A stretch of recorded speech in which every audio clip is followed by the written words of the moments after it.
मित्रों नमस्कार। अनामिका जी पर चल रहे एकाग्र की इस छठी कड़ी में आप सभी का हार्दिक स्वागत है। आज हमारे साथ लेखक प्राध्यापक निशा नाग जी जुड़ी हुई हैं। वे अनामिका जी के उपन्यासों पर अपनी बात रखेंगी। निशा नाग एक ऐसा नाम है, एक ऐसा व्यक्तित्व है जो अनामिका जी के साथ दो स्तरों पर जुड़ा हुआ है।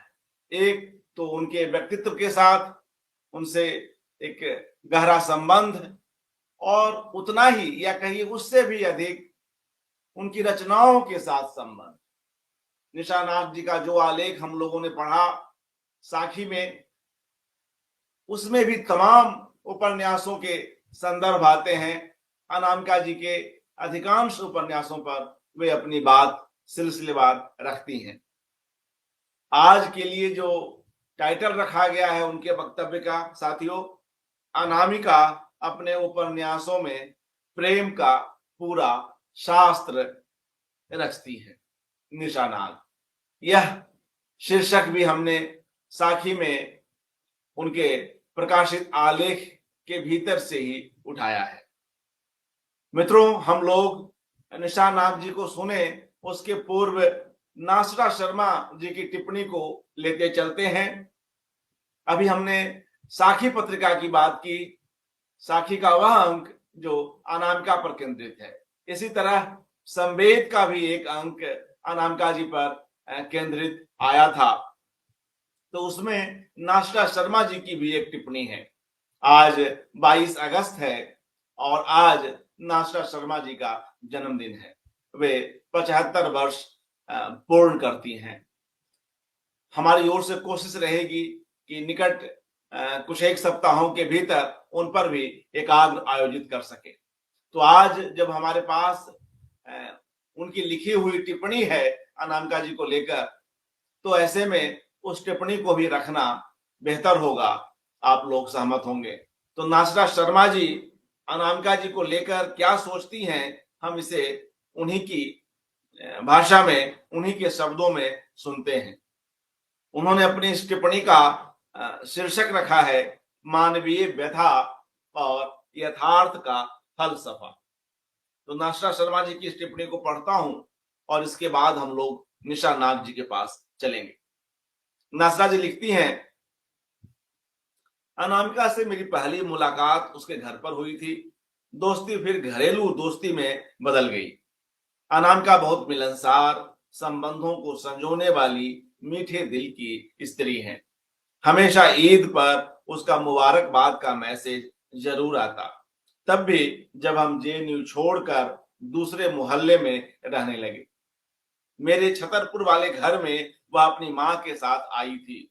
झूले पर हम झूलते हुए घंटों घुल मिलकर साहित्य और घरेलू बातें करते रहे। गोष्ठियों और सम्मान समारोहों में भी हमारी मुलाकातें उसी मोहब्बत और अपनाइत से होती रही। वह मुझे आपा कहती और हमेशा छोटी बहन की तरह ही मुझसे मिलती। मैं भी बड़ी बहन की तरह उसे और उसके बेटों को प्यार करती। उसके डॉक्टर पति गंभीर स्वभाव और खूबसूरत शख्सियत वाले इंसान हैं। हम आज भी दूर रहकर फोन द्वारा एक दूसरे की खैरियत से बाखबर होते रहते हैं। अनामिका के मिजाज की नरमी उसके इंसानी रिश्तों में भरपूर नजर आती है। जब वह बुजुर्गों की खिदमत और ख्याल जिस भरपूर तरीके से करती है, उतनी ही गहराई से बच्चों को प्यार। अनामिका का एक दूसरा पहलू है जो साहित्यिक सरोकारों से जुड़ा हुआ है, और वह एक अलग तरह की मुखरता से लबरेज है। उसकी ज्यादातर कविताएं मुझ पर असर छोड़ती हैं, और जहां वह जमीनी बातें एक दार्शनिक ऊंचाई से करती है। जब आप उसकी कविताओं को एक साथ कई दिनों तक पढ़ते रहते हैं, तो आप अलग तरह की अनुभूतियों से घिर जाते हैं और आपकी दुनिया बदलने लगती है। तो वह अपने रचे संसार में जब आपको ले जाती है, तो आपको कविता और जिंदगी के सारे रंग मौजूद दिखते हैं। अचानक वह रचनाकार आपके बहुत करीब आ जाती है, और आप उसकी सृजनात्मकता पर मुग्ध हुए बिना नहीं रह सकते। अनामिका की स्त्री दृष्टि में जहां अवलोकन की सरलता है, वहीं पर बयान की काव्यात्मकता भी। जहां मानवीय व्यथा है, वहीं जिंदगी के यथार्थ का फलसफा भी। अनामिका गद्यकार भी हैं। उनके कई उपन्यास आए और पसंद भी किए गए। वे आलोचक भी हैं, स्त्री विमर्श की पैरोकार भी। उनका रिसर्च स्त्री की दशा और दिशा को लेकर बेहद महत्वपूर्ण है। वह अंग्रेजी पढ़ाती है और हिंदी में लिखती है। उसके पास एक खास विजन है जो दोनों भाषाओं के बीच खड़ा नजर आता है और जो दोनों तरफ के समाजों की समस्या, विचार और बौद्धिक क्षमताओं को ग्रहण कर अपना एक रास्ता लेखन में तय करता है। यह अपने आप में आश्चर्य की बात हो सकती है। यह अपने में आश्चर्य की बात हो सकती है कि जब कवयित्री की कलम भारतीय परिवेश को उठाती है तो उसकी गंध बहुत मौलिक होती है और अपनी इलाकाई अभिव्यक्तियों और जनमानस की सच्चाइयों के बहुत करीब। उसमें बनावट और गैर जरूरी तामझाम और भाषाई उलझने नजर नहीं आती। अनामिका को अपने विद्यार्थियों और पाठकों से बहुत स्नेह मिला है। उनसे भी उनका ममता का रिश्ता रहा है। वह उनकी रचनाओं को पढ़ती है और उस पर कुछ लिखती भी है। उसे मैंने उसे मैंने उन्हें सदा प्रोत्साहित करते देखा है।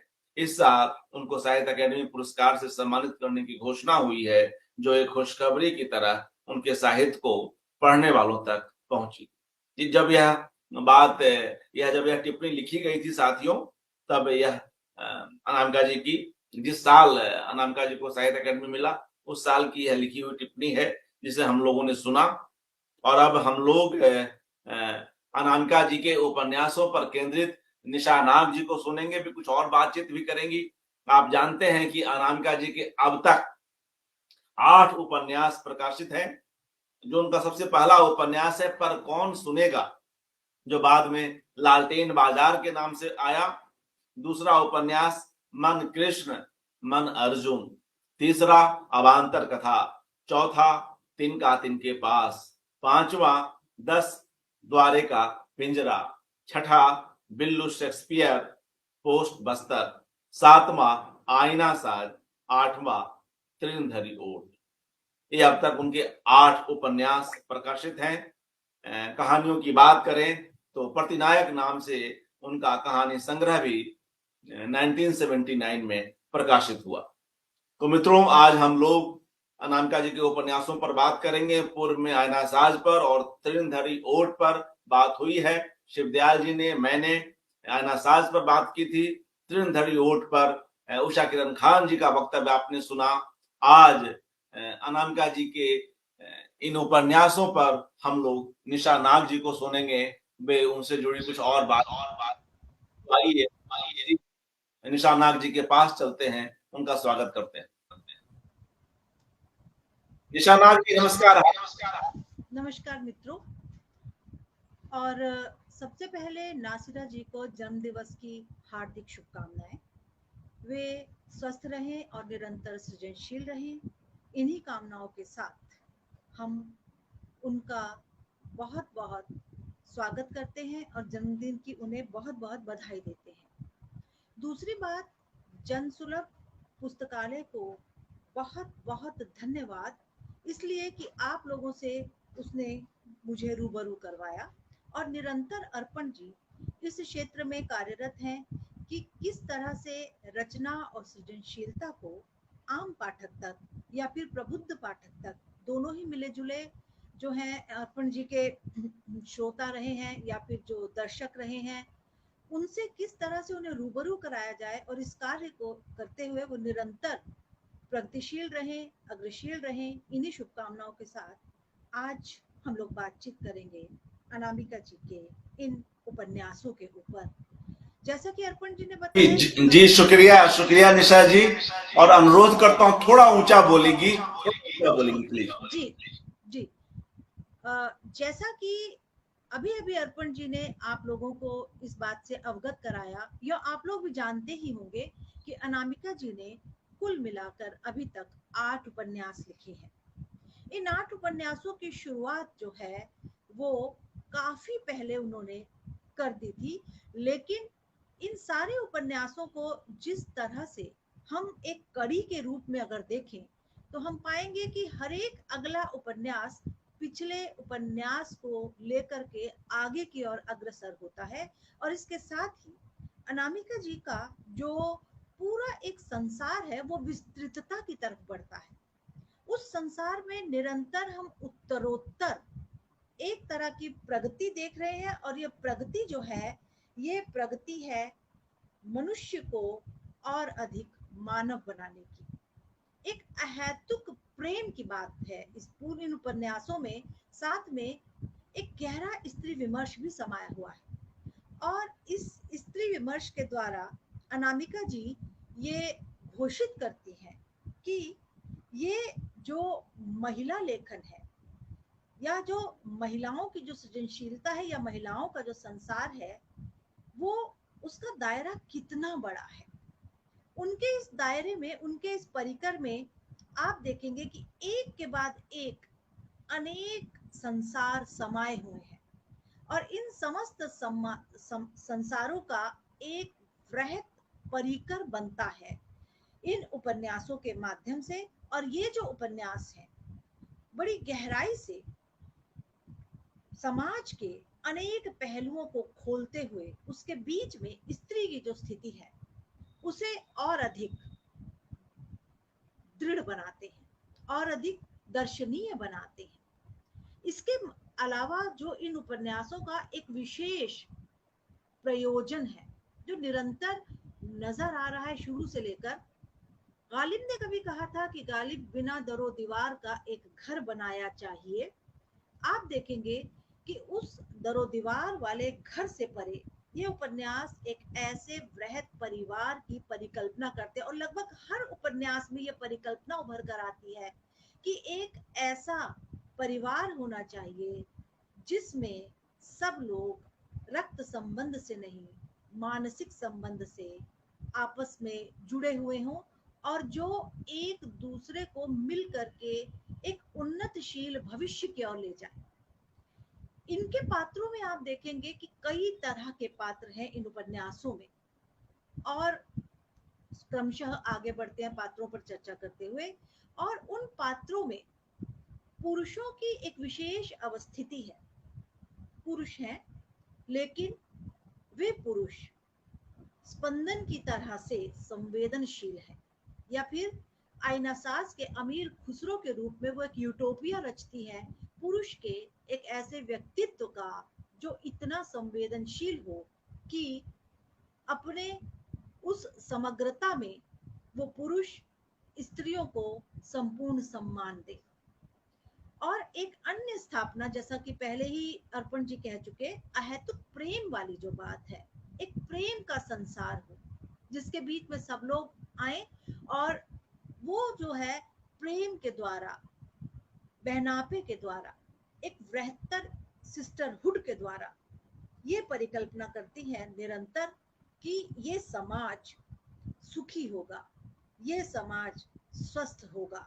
स्त्री की इसमें विशेष भूमिका रहेगी। जैसे कि अपने अभी तक आए हुए अंतिम उपन्यास, अभी वो बहुत रचेंगी, बहुत आगे तक जाएंगी, लेकिन अभी तक का जो अंतिम उपन्यास है, तृणधरी ओट में सीता की मिथकीयता को वो आधुनिक स्त्री की जागरूकता और चेतना के साथ जोड़ती है, और उसके माध्यम से भी वही परिकल्पना करती है कि सीता वन में रह रही है राम के द्वारा निर्वासित किए जाने के बाद, लेकिन उस निर्वासन में कोई मलाल नहीं है, कोई दुख नहीं है, अपितु एक कर्तव्य बोध है।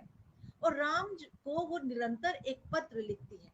ये भी कह दूं कि पत्र जो हैं अनामिका के उपन्यासों में निरंतर आते हैं, इन पर अभी चर्चा करते हैं। और वन में रहते हुए वो राक्षस बच्चों को विभिन्न कथाओं के माध्यम से सीता जो है उन्हें संस्कार दे रही है, क्योंकि अनामिका जी का ये मानना है कि संस्कार देने का कार्य माएं कर सकती हैं, और अगर संस्कार ही नहीं है तो व्यक्ति क्या करेगा। उनकी राक्षसी प्रवृत्ति को हृदय परिवर्तन के द्वारा कैसे बदला जाएगा, वो उन कथाओं के माध्यम से, उन पठनीयता के माध्यम से, उस शिक्षा के माध्यम से वो एक मार्ग दिखाती है। इसके माध्यम से वर्तमान में उपजती हुई अनेक समस्याओं का भी समाधान तो उस उपन्यास के माध्यम से रखती हैं कि किस तरह से जो हमारे समस्याग्रस्त क्षेत्र हैं, जो आदिवासी क्षेत्र हैं, उनका किस तरह से निरुपाय या उपाय हो सकता है। जो निरुपाय तक नजर आती है चीज, उपाय हो सकता है। और वही हमें बिल्लू शेक्सपियर पोस्ट बस्तर उपन्यास में भी, जहां पर वो एक कथा सत्रम की स्थापना करती हैं, उसके माध्यम से शिक्षा देने की बात करती हैं। तो एक संवेदना, मानवीयता, मनुष्यता का पक्षधरता के साथ अनामिका के तमाम उपन्यासों में रखा हुआ नजर आता है। अनामिका का कहना है कि अगर मैं लिखे बिना रह पाती तो शायद कभी लिखती ही नहीं। लिखना मेरा शौक नहीं है, नहीं विवशता भी नहीं। लिखती हूँ क्योंकि लिखने से आराम मिलता है। मुझसे कहा नहीं जाता, इसीलिए लिखती हूँ। आदमी जो लिखता है उससे कहीं अधिक महत्वपूर्ण है वह जो लिखा नहीं जाता, लिखा जा ही नहीं सकता। पारे की मछलियों सा बार बार छूट जाता है, फिर भी लिखता ही है आदमी, क्योंकि उसके बिना जिएगा कैसे? अपने में बंद कब तक रहा जा सकता है? लिखने का कारण बताते हुए मन कृष्ण मन अर्जुन उपन्यास की भूमिका, जिन्हें अनामिका ने आपसी बातें कहा है, में स्पष्ट रूप से जो कहा गया है उससे कहीं अधिक महत्वपूर्ण है जो कहने से बाहर छूट जाता है। इसीलिए ये जो चिट्ठियों का माध्यम उपन्यास में बार बार आता है, वो इसीलिए आता है क्योंकि शायद पत्र अंतःस्थल को अधिक गहनता से अभिव्यक्त कर पाते हैं। जो हम कह नहीं पाते वो उन पत्रों के माध्यम से हमें नजर आता है, हमें दिखाई देता है। और इसीलिए अनामिका के उपन्यास जो हैं वो देखेंगे कि क्या जो है वो छूटा हुआ है, उसे एक समग्र दृष्टि के साथ आज हम लोग देखने और सब परखने की कोशिश करते हैं। आप सब लोग जानते हैं कि 90 दशक की चर्चित लेखिकाओं में अनामिका अपनी एक विशेष पहचान रखती है। अनामिका के उपन्यासों में एक और हम देखते हैं कि गहरी जीवन की अनुभूति है, और दूसरी ओर उनके उपन्यास एक विराट फलक पर एक बड़ा यूटोपिया रचते हैं। ये यूटोपिया क्या है? वही जिसकी अभी हमने कुछ समय पूर्व बात की। ये यूटोपिया है पूरे विश्व को एक प्रेम के बंधन में बांधने की, स्त्रियों के माध्यम से पुरुषों के उस हृदय परिवर्तन की। क्योंकि बार बार कहती हैं कि स्त्रियों को रामगुप्त ही मिलते रहे, चंद्रगुप्त तो मिले ही नहीं। अगर स्त्रियों को एक नए रूप में देखना है, एक नए विश्व की ओर अग्रसर करना है, तो उनके लिए जिन पुरुषों की परिकल्पना होगी वो अमीर खुसरो जैसे पुरुष होंगे या फिर चंद्रगुप्त जैसे। इनके उपन्यासों में हम देखते हैं कि बुद्ध की करुणा, विश्व मानवतावाद, स्त्री जीवन के वृहद संघर्ष, गहरा युग बोध, क्लासिक रचनाओं का पाठ पुनर्पाठ निरंतर चलता है इनके उपन्यासों में।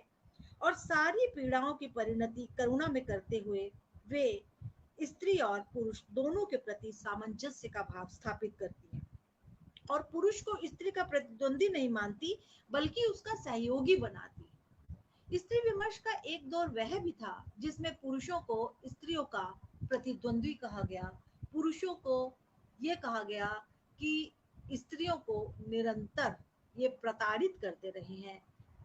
बल्कि अनामिका के उपन्यासों में जो पुरुष नजर आते हैं वो संवेदनशील हैं, स्पंदनशील हैं, स्त्री के गहरे अंतः स्थल को छूते हैं। और अगर अत्याचारी पुरुष भी है तो वो बिगड़ैल पुरुष जिसे कहा जाए, तो वो भी यहाँ पर करुणा का पात्र है, क्योंकि उसने वही ग्रहण किया है जो उसे पितृसत्तात्मक समाज ने आज तक दिया है। एक अन्य स्थापना, बड़ी खूबसूरत स्थापना है कि पति जो है वो भी पत्नी का बिगड़ा हुआ बच्चा ही है, और अंत में उसी पत्नी की तरफ देखता है जिसे वो लगातार अपने अत्याचारों से आतंकित करता रहा है। इस पर अनामिका जी की बड़ी खूबसूरत पंक्तियां हैं कि जो गोदी में आकर सो गया उसका वध करने में कैसी चतुराई। अनामिका जी के एक काव्य संग्रह का नाम है बीजाक्षर। और अनामिका जी के जो उपन्यास हैं, उन उपन्यासों को पढ़ते हुए भी लगता है, निरंतर लगता है कि कुछ अनुभव उनके मन मस्तिष्क पर आद्यंत संवेदन के बीज की तरह से छाए हुए हैं। वो बार बार कई बातों को याद करती हैं। एक बात उनमें यह है कि उनके पिताजी कहते थे कि किसी से भी मिलो तो ऐसे मिलो, इस प्रेम से मिलो कि मानो वो मुलाकात अंतिम मुलाकात हो। और मुझे लगता है हम में से जितने भी लोग अब तक उनसे मिल पाए हैं, उनकी प्रत्येक मुलाकात में जो प्रेम छलकता है, उस प्रेम और उस गर्मजोशी के पीछे शायद बचपन की यही एक मन में पड़ा हुआ बीज है जो उन मुलाकातों में हमें दिखाई देता है। क्योंकि उनका कहना था कि उनके पिताजी का ये कहना था कि न जाने कौन सी मुलाकात अंतिम मुलाकात हो जाए। इस बात को अनेक पात्रों के मुंह से अनामिका जी ने बुलवाया है। इन अनुभवों में एक अन्य अनुभव है उनके बचपन की सहपाठिनी मासूमा नाच का। मासूमा नाच जो थी, उनके साथ कक्षा में पढ़ती थी और बहुत खूबसूरत लड़की, जो बहुत ही गुमसुम क्लास में बैठी रहती थी। और अगर कोई उसके और मित्रता का हाथ बढ़ाता था तो वो स्वीकार नहीं करती थी और अलग थलग सी रहती थी और किसी भी दोस्ती के हाथ को उपेक्षा की दृष्टि से देखती थी। अपूर्व सुंदरी होने के कारण उसकी और मित्रता का हाथ तो सब बढ़ाते थे, पर वो निरंतर उदासीन रहती थी। एक बार लेखिका किसी ऐसी जगह से गुजर रही थी अपनी मौसी से मिलने के लिए, जो कि मुजफ्फरपुर का एक बदनाम इलाका था। वहीं पर एक वैद्य जी की दुकान थी उसी कोने में, जहां पर कि कुछ अस्वस्थ होने के कारण उन्हें कोई दवाई लेनी थी। लेकिन हुआ ये कि उस होम्योपैथी डॉक्टर की दुकान पर वो काफिला जो रुका, जो मौसी के घर जा रहा था, तो उस बस्ती के मुहाने पर था, जो कि वहां की एक रहस्यमय बस्ती थी। लेखिका उत्सुकतावश इधर उधर देख ही रही थी कि अचानक उसकी नजर सामने गई तो वह हैरान रह गई। घुटनों तक घुंघरू बांधे, पान खाए, जगर मगर कपड़ों में जो सामने खड़ी थी, वो मासूमा ही तो थी। मासूमा की आंखें लेखिका की आंखों से मिली और मासूमा की आंखों में उन्होंने दहशत का भाव देखा। पूरी रफ्तार से नाचते पंखे पंखे से टकरा कर जिस तरह से पक्षी कट कर गिरता है, कुछ ऐसा ही कटकर उसकी आंखों में गिरा। और फिर मेरे जीवन की बड़ी घटनाओं में एक है वह दिन, वह घड़ी जब मासूमा नाच की कातर आंखें मेरी आंखों से ऐसे उतर आई थी जैसे किसी खंडर में शाम उतरती है। मासूमा उस दिन के बाद स्कूल नहीं आई और लेखिका के मन में निरंतर यही कौंधता रहा कि शायद उन्होंने उसे उस अवस्था में देख लिया था, इसीलिए वो कक्षा में पुनः नहीं आई। और अगर वो पढ़ लिख लेती तो न जाने कहाँ तक जाती और न जाने कहाँ तक उसकी बुद्धि का विस्तार होता और शायद वो उस जीवन से मुक्त हो जाती जिस जीवन को वो जी रही थी। और इससे आगे उन्होंने लगातार ये कथन बार बार दोहराती हैं इस बात को। और आप देखेंगे कि इनके उपन्यासों में, चाहे वो 10 द्वारे का पिंजरा है या फिर अन्य उपन्यासों में जो बस्तियां दिखाई गई हैं इस तरह की, उनसे मुक्ति का उपाय, उस जीवन से मुक्ति का उपाय भी वो अपने उपन्यास में निरंतर सुझाती हैं। और आप देखेंगे कि एक कथन बार बार इनके उपन्यासों में आता है, जिसने विश्वास कर लिया उसे छलने में कैसी चतुराई, जो गोदी में आकर सो गया उसका वध करने में कौन सी चातुर्य। ये गहरी बात वही व्यक्ति कह सकता है जो अपनी मासूमियत के चलते छला गया हो। अनामिका निरंतर अपनी एक अन्य बचपन की गुइया को याद करती है। वो परम रोमांटिक सी थी और खूब दे दिलाकर उनके माता पिता ने उसकी शादी जिससे की, वो व्यक्ति नहीं आलू का बोरा था। ऐसे बेमेल विवाहों के खिलाफ वे विरोध का परचम उठाती हैं। दूसरी एक और लड़की का जिक्र उनके यहाँ बार बार आता है कि खूब देर दिलाकर माता पिता ने शादी की, वो शहर गई, शहर में जाकर रह रही थी और बिल्कुल निरक्षर थी। कुछ अक्षरों का ज्ञान था, लेकिन अक्षरों में मात्राएं लगाने उसे नहीं आती थी। तो वो हम ठीक बानी को लिखती थी, हम ठक पर। उसकी तबीयत खराब हुई और वो बीमार रहने लगी, तो उसने डाकिये को लगभग 100 पत्र सिर्फ ये 3 लाइनें लिख करके दे दिए, हम ठक बन। और उसे कहा कि हर महीने इसमें से एक चिट्ठी उसके माता पिता को डाल दे। और उसकी मृत्यु के बरसों बाद तक ये हम ठक बन की 3 पंक्तियों के साथ वो जो पोस्टकार्ड था उसके माता पिता को पहुंचता रहा, और वे ये सोचते रहे कि वो बिल्कुल ठीक ठाक है। आप देखेंगे कि ये जो 3 शब्द हैं, हम ठक बन, ये शब्द मानो स्त्री जीवन की गहरी विडंबना है। निरंतर ठकठकाहटों को सहते हुए भी स्त्रियां जो हैं वो ठीक ही बनी रहती हैं। अनामिका जी के शब्दों में कहूं तो ढेरों अत्याचार और आघात सहते हुए भी स्त्री से उम्मीद रखी जाती है कि वो मृगनयनी, मृदु भाषणी, सुहासिनी बनी रहे, जिसका पुरजोर विरोध मध्यम स्वर में अनामिका जी की अनेक पंक्तियां उनके उपन्यासों में करती हैं। उनके उपन्यासों का एक जो प्रबलतम पक्ष है, जिस पर हम थोड़ी सी चर्चा भी कर रहे हैं, वो है नई व्याख्या और पुनर्व्याख्या इतिहास की, साहित्य की, इसके साथ में मिथकों की, जो हम उनके अभी तक आए हुए अंतिम उपन्यास तृणधरी ओट में सीता के माध्यम से देखते हैं। और निरंतर उनका प्रयत्न है कि आगामी पीढ़ी इन पुनर्व्याख्याओं से जुड़ी रहे, उसे उनसे नया प्रकाश पाए। और ये प्रयत्न जो है उनके पहले उपन्यास से लेकर अंतिम उपन्यास तक निरंतर दिखाई देता है। अनामिका जी का पहला उपन्यास पर कौन सुनेगा 1983 में प्रकाशित हुआ था, और कालांतर में 2019 में यही उपन्यास लालटेन बाजार के नाम से प्रकाशित हुआ। प्रारंभिक उपन्यास में अनामिका जी कथा वर्णन शैली में कथा बांचती हैं और उपन्यास के संपूर्ण कथानक को बायोस्कोप कहती हैं। उनकी पहली ही पंक्ति है, यह जो मैंने अपना बायोस्कोप खोला तो उस मेले में खोला जिसे यादों का मेला कहते हैं। बचपन की यादों को लेकर पेशेवर गायिकाओं के मोहल्ले की तस्वीर बदलने तक, जिसका जिक्र हम पहले भी कर रहा है मासूमा नाज के माध्यम से, बदलने तक का ये सफर, ये उपन्यास जो है बखूबी तय करता है। गायिकाओं के मोहल्ले की तस्वीर बदलने का ये जो सफर है वो हम देखते हैं इस उपन्यास की जो नायिका मीरा है उसके माध्यम से। उपन्यास की नायिका मीरा जो है वो, उसका जो व्यवहार है वो लालटेन बाजार यानी पेशेवर गायिकाओं के मोहल्ले में उसका जन्म हुआ। और उसकी नानी गाने वाली जरूर थी, पर किसी भी तरह की शिक्षिका हो गई थी। हालांकि वो यह बदनाम मोहल्ले से बाहर नहीं निकल पाई, पर उसका सपना ये था कि उसकी बेटी पढ़ लिख कर बदनाम बस्ती से बाहर निकल एक सामान्य जीवन जिए। मीरा का विवाह होता है, पर उसे ससुराल में जिस तरह की उपेक्षा और अपमान का दंश सहना पड़ता है, वो वहीं वहां रह नहीं पाती और वापस लौट आती है वहीं जहां से उसकी जीवन यात्रा शुरू हुई थी।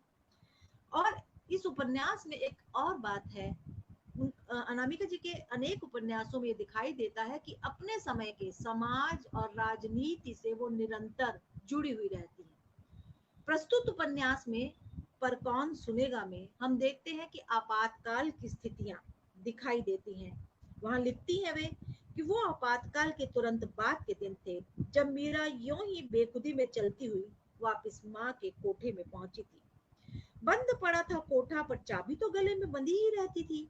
माँ का बिस्तर, औंधे मुंह पर तकिए पर जाकर लेट गई, जहां माँ ने अंतिम सांसें गिनी थी। लेकिन किसी भी स्थिति में मीरा हार नहीं मानती और वो एक नई शुरुआत करते हुए हमें दिखाई देती है और स्व से सर्व तक का एक लंबा सफर तय करती है और एक नया संसार रचती है।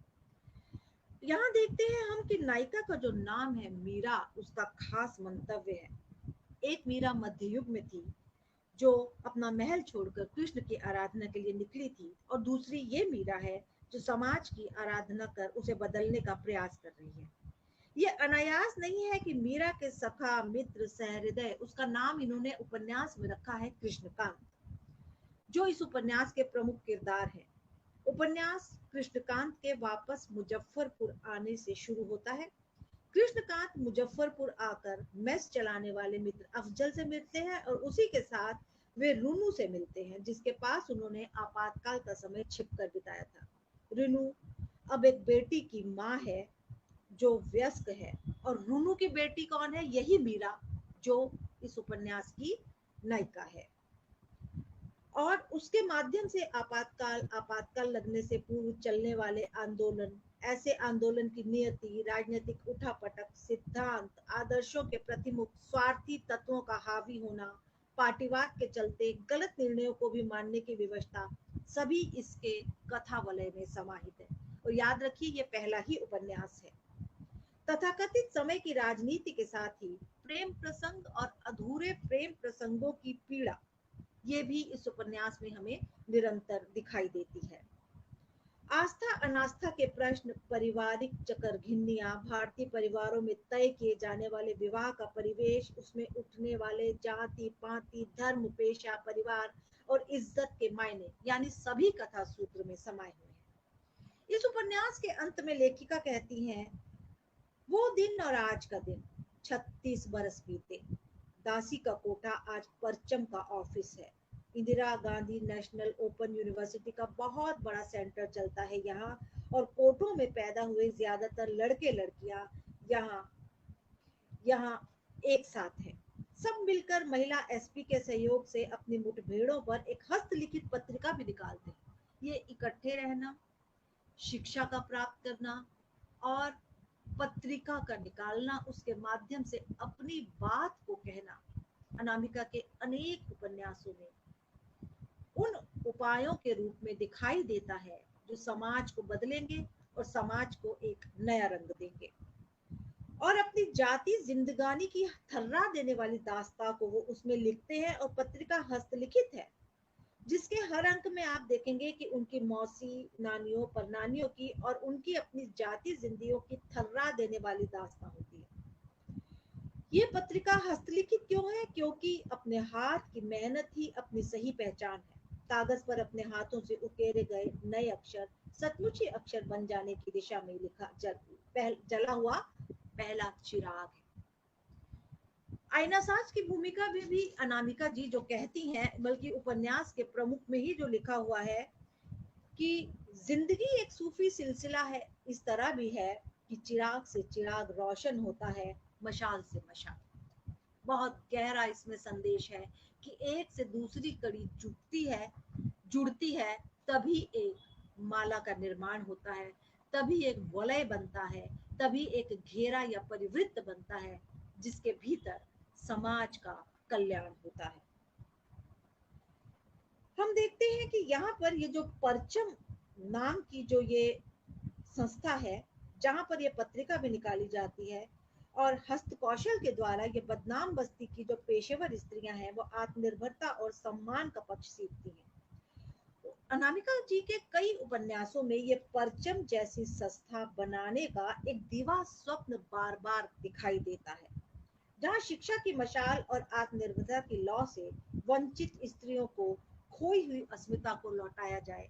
और आप देखेंगे कि पंडिता रमाबाई पर इन्होंने जो उपन्यास लिखा है, उसमें भी पंडिता रमाबाई की जो संस्था है वो यही कार्य करती है कि शिक्षा के द्वारा, हस्त कौशल के द्वारा उन स्त्रियों को जो बदनाम बस्ती की स्त्रियां हैं या फिर समाज से वंचित या परित्यक्ता स्त्रियां हैं, एक नया समाज, एक नया आत्मविश्वास प्रदान करती है।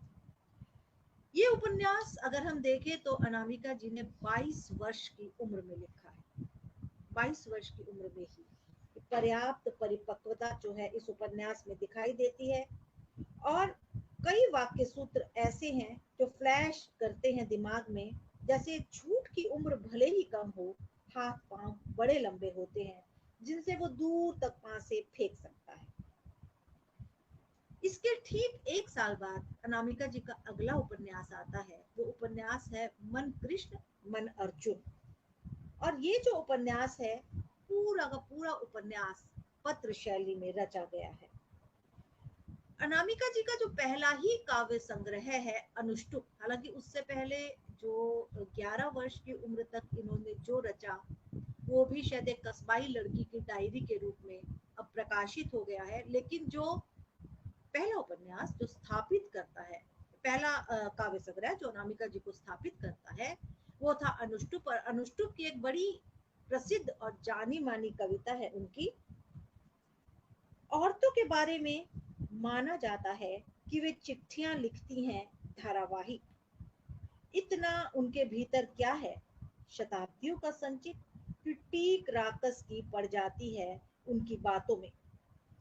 हम सब जानते हैं कि ये डिजिटल माध्यमों से पूर्व जो एक दूसरे से मिलने का या दूर रहकर अपने मन की बात कहने का, या यूं भी अगर पास भी कोई व्यक्ति है कह नहीं पा रहा है तो अपने मन की बात वो पत्र के ही माध्यम से कहता था, और बात सीधे उस व्यक्ति तक ये पत्र पहुंचाते रहे हैं जो उनका लक्ष्य होता था। पत्रों की खासियत ये रही है कि इनके माध्यम से वो सब कहना संभव होता रहा है जो शायद वैसे कहने में हिचकिचाहट होती या ना कहा जाता। ये जो उपन्यास है मन कृष्ण मन अर्जुन, ये दो अंतरंग सखियों के बीच का डायलॉग है, संवाद है। दो सखियां हैं वसु और शिखा, और ये समवयस्क सखियां हैं। इनके बीच आपसदारी, सुख दुख, हर्ष विषाद, शोक क्रोध, प्रेम घृणा के अनेकों प्रसंगों के मध्य बहता हुआ जीवन और उसके संघर्ष सब इन पत्रों का विषय है, जिसके परिवृत्त में एक पूरा समाज समाया हुआ है। स्त्री का संघर्ष, उसके जीवन मूल्य चित्रित हुए हैं। वसु का स्नेह संबंध अमित से है, किंतु प्रशासनिक सेवाओं में आने के बाद जो अमित है वो अपना रवैया बदल देता है। तो इस संदर्भ में जब वो अपनी सखी शिखा को कहती है तो शिखा का कहना है, जो दिल्ली से पीएचडी कर रही है, उसका क्या कहना है, और बाद में प्राध्यापिका भी हो जाती है वो, और वर्किंग विमेंस हॉस्टल में रहती है। याद करें कि अभी तक का आया हुआ जो उनका सद्यः काव्य संग्रह है वर्किंग विमेंस हॉस्टल और अन्य कविताएं, तो ये वर्किंग विमेन हॉस्टल जो है वहीं से हमें इन उपन्यासों के परिवृत्त में समाया हुआ नजर आ रहा है। तो वर्किंग विमेन हॉस्टल में वो रहती है और जो अपना पहला पत्र वसु को लिखते हुए उसे कहती है कि मेरी मान तो उन्हें सफलताओं के लिहाफ में आराम से उबासियां लेने दे, तू सीधी चले आ मेरे पास, कोई तो नौकरी मिल ही जाएगी। वैसे स्वाभिमान से बड़ा क्या होता है, प्रेम से मुझे नफरत है सिर्फ इसलिए कि वो दयनीय बना देता। अनामिका के उपन्यास प्रेम का पूरा एक शास्त्र है, और प्रेम के जो अनेकानेक संबंध है, कभी तुलसीदास ने कहा था कि तोए मोए नाते अनेक मानिए जो भावे। तो जो प्रेम के जो संबंध है जो स्त्रियों से स्त्रियों के बीच में बनते हैं, स्त्री और पुरुष के बीच में बनते हैं, अपने से छोटों के बीच में बनते हैं या अपने से बड़ों के साथ बनते हैं, वो जो प्रेम है वो किस तरह का प्रेम है। लेकिन उस प्रेम में कोई भी जो है उस तरह से लेन देन वाला भाव नहीं है। वो प्रेम क्या है, वो एक अहैतुक प्रेम है। तो ऐसा प्रेम जो दयनीय बना दे, उससे मुझे नफरत है। और वो कहती है शिखा जो है, उसको शिखा की संज्ञा या शिखा नाम उन्होंने दिया ही इसलिए है क्योंकि उसके भीतर अग्निशिखा का सा आवेश है। इसके विपरीत जो वसु है, वसुधारा जिसे हम कहते हैं, वसु जल पानी के से ठंडे स्वभाव की युवती है, जिसे शिखा की तरह का संरक्षित जीवन नहीं मिला है, पर फिर भी वो अपने निश्चयों में दृढ़ है। उसका मानना है कि हर चकाचौंध का अंत तो राख, धुआं और घुटन ही है, इसलिए चकाचौंध से परे रहा जाए वही बेहतर है। वसु एक रियासत के सामंती परिवेश में संगीत सिखाने का काम करने के लिए जाती है, और उसके माध्यम से लेखिका दो दुनियाओं के अंतर को भी यहाँ पर बताती है।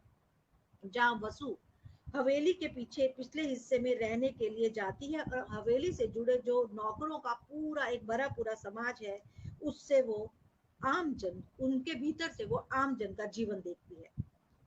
और हवेली के पुरोहित, उपाध्याय जी, समोसा मास्टर, इसके अलावा जो है यमुना पंडित, मुनीम और रामप्यारी आजी, आनंद पूनो और शोखी से भरे हुए एक भरे पूरी दुनिया को वसु देखती है।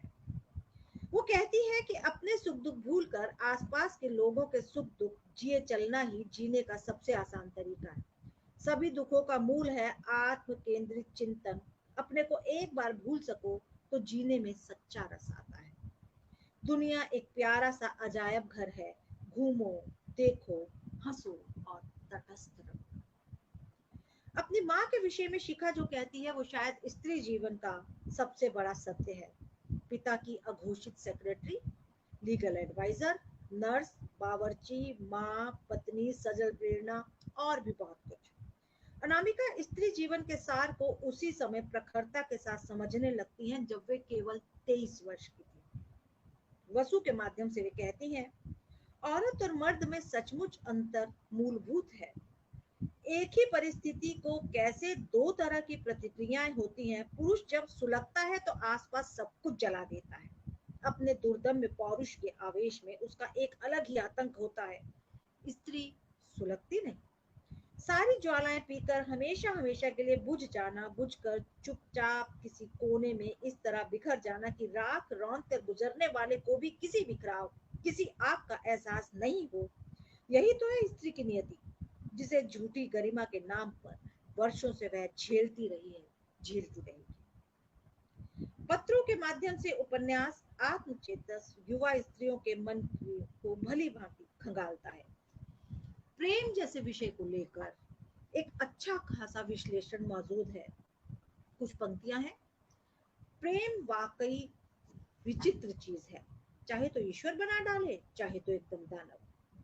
विश्वविद्यालय परिवेश का सूक्ष्म निरीक्षण इस उपन्यास की संरचना का खास हिस्सा है। शिखा जब अपने कॉलेज के स्टाफ रूम और सहकर्मियों का वर्णन करती है तो ऐसा लगता है कि अध्यापकों की समस्त प्रजातियों का परिचय हम लोगों को मिल रहा है। साथ ही शिखा की रूममेट तरुकल्प जैसी लड़की के माध्यम से शोध निर्देशकों के साथ छात्रों के संबंध का पता चलता है। दिवाकर दीक्षित भी उपन्यास का अहम पात्र है, जो उस युवा पीढ़ी का प्रतिनिधित्व करता है जो प्रतिभाशाली और ईमानदार है पर थोड़ा रास्ते से भटका हुआ। अपनी मर्जी से तरु का विवाह दिवाकर से होता है। तरु पिता द्वारा लाए गए वर का प्रस्ताव ठुकरा देती है क्योंकि वो नहीं चाहती कि 9 गजी साड़ी पहनकर तिरुचिरापल्ली में भात पकाने तक ही उसकी सारी जिंदगी केंद्रित रहे। यही तरु अपने कैरियर के लिए दिवाकर की बीमारी की हालत में मासूम बच्ची के साथ छोड़कर विदेश चली जाती है तो शिखा स्वेच्छा से बीमार दिवाकर और उसकी बच्ची का उत्तरदायित्व संभाल लेती है। इसके बाद एक लंबे अंतराल के बाद अनामिका जी का अगला उपन्यास यानी तीसरा उपन्यास प्रकाशित होता है, जिसका नाम है अवांतर कथा, और ये 2000 में प्रकाशित होता है। इसके मध्य अनामिका जी की काव्य और आलोचना यात्रा निरंतर चलती रहती है। इस उपन्यास में स्त्री जीवन की विभिन्न समस्याओं को अवांतर कथाओं के माध्यम से प्रासंगिकता प्रदान की गई है। 4 उपखंडों में बटा हुआ प्रस्तुत उपन्यास का प्रत्येक उपखंड विशेष अर्थ रखता है। पहला उपखंड है कुछ अबाबीले कुछ सिंदबाद। यहाँ पर अंतर्वीक्षाओं की नगरी दिल्ली में बिहारी छात्रों की स्थिति का मूल्यांकन है। तरु सिन्हा भी एक ऐसी ही छात्रा है। यही सिंदबाद की तरह जीवन यात्रा पर निकले हुए छात्र हैं तो अबाबील की तरह उन्हें गड्ढे में से निकालने वाले सुधाकर सर, जिनका दोस्ताना व्यवहार उपन्यास की प्रमुख पात्रा नन्ना से है, जो अब वयोवृद्ध हैं और डॉक्टर हैं, जिनका घर लालकोठी अनेक लोगों की शरण स्थली है, जिसकी वजह से बंगलौर में रहने वाले उनके एकमात्र पुत्र की पुत्रवधू नाराज रहती है। दीक्षा उनके बंधु सखा सुधाकर की बेटी है और पति द्वारा प्रताड़ित हो गर्भावस्था में उसका घर छोड़कर नन्ना के पास वो आई है। अनामय जैसे उत्साही सचरित्र युवा जो कुछ कर गुजरने के लिए राजनीतिक आंदोलनों से जुड़ते हैं और उनका आंदोलनों से मोहभंग भी होता है, बेरोजगारी के दौर से गुजरते हुए भी जो समाज सेवा का कर्तव्य निभाते हैं। तरु सिन्हा जो उत्साही और बेबाक होने के साथ साथ स्वाभिमानी, स्वावलंबी और स्वाधीन है तथा आंगनबाड़ी में काम कर अकेले जीवन यापन कर रही है, युवती है और कुछ कर गुजरने का जज्बा रखती है। विद्यार्थी राजनीति आंदोलन से जुड़कर अपनी पढ़ाई लिखाई चौपट कर चुकी है और अब माता पिता उसका विवाह कर देना चाहते हैं। वैसे युवा अभ्यागतों की शरण गति जो है वो नन्ना का घर है। तरु के लिए विवाह प्रस्ताव आता है तो तरु विवाह करने से इसलिए इनकार करती है क्योंकि भावी वर से हुए पत्राचार द्वारा वो जान जाती है कि वर को जीवन साथी के रूप में एक सजी धजी गुड़िया चाहिए, इसके अलावा और कुछ नहीं चाहिए, और वो डॉल्स हाउस का हिस्सा नहीं बनना चाहती। इस सब के साथ साथ उपन्यास नन्ना, दीक्षा, तरु की ज्योमेट्री को स्त्री विमर्श के अनेक प्रश्नों से जूझते हुए दिखाता है और स्त्री की समस्याओं से एक तरह से हम कहेंगे कि पूरा 360 डिग्री का रिश्ता जो है वो कायम करता है। ईश्वर के जासूस खंड में प्रेम का गहन विश्लेषण किया गया है। प्रेम ही यहाँ ईश्वर है, जिसके अलग अलग आयाम है और उस प्रेम को निभाने वाले इस प्रेम रूपी ईश्वर के जासूस हैं। तीसरा खंड दो एकांत थे की शुरुआत लगभग गद्य कविता से होती है। सुधाकर और नन्ना के एकांत मिलकर संबंधों का वो आकाश रचते हैं जहाँ स्त्री और पुरुष का विश्व बंधु भाव है।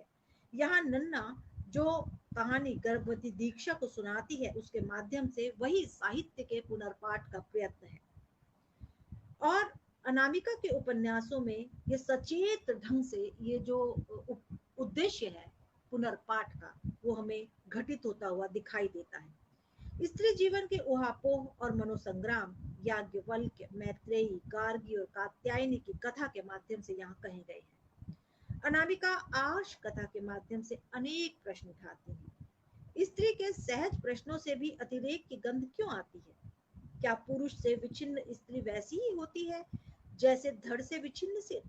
क्या सचमुच ही स्थान च्युत नख और केश स्त्री बुहार फेंकने लायक होते हैं?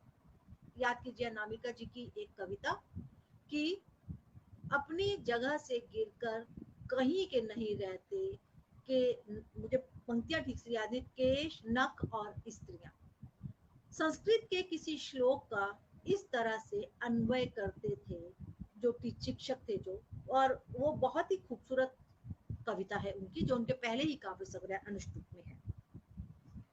क्या सचमुच ही स्थान से च्युत नक्श और केश स्त्री बुहार फेंकने लायक होते हैं? स्थान होता क्या है और स्त्री का स्थान?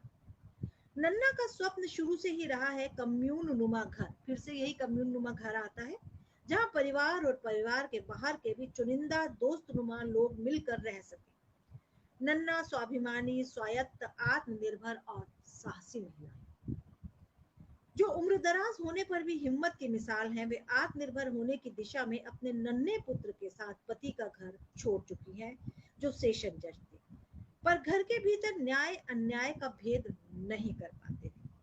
पर फिर भी नन्ना उनसे उपकृत ही रहती हैं कि आज से 40 साल पहले उन्होंने अलग हॉस्टल में रहकर डॉक्टरी की पढ़ाई पूरी करने की छूट नन्ना को दी और अपने ढंग से अपनी जगह में उन्हें बसने दिया।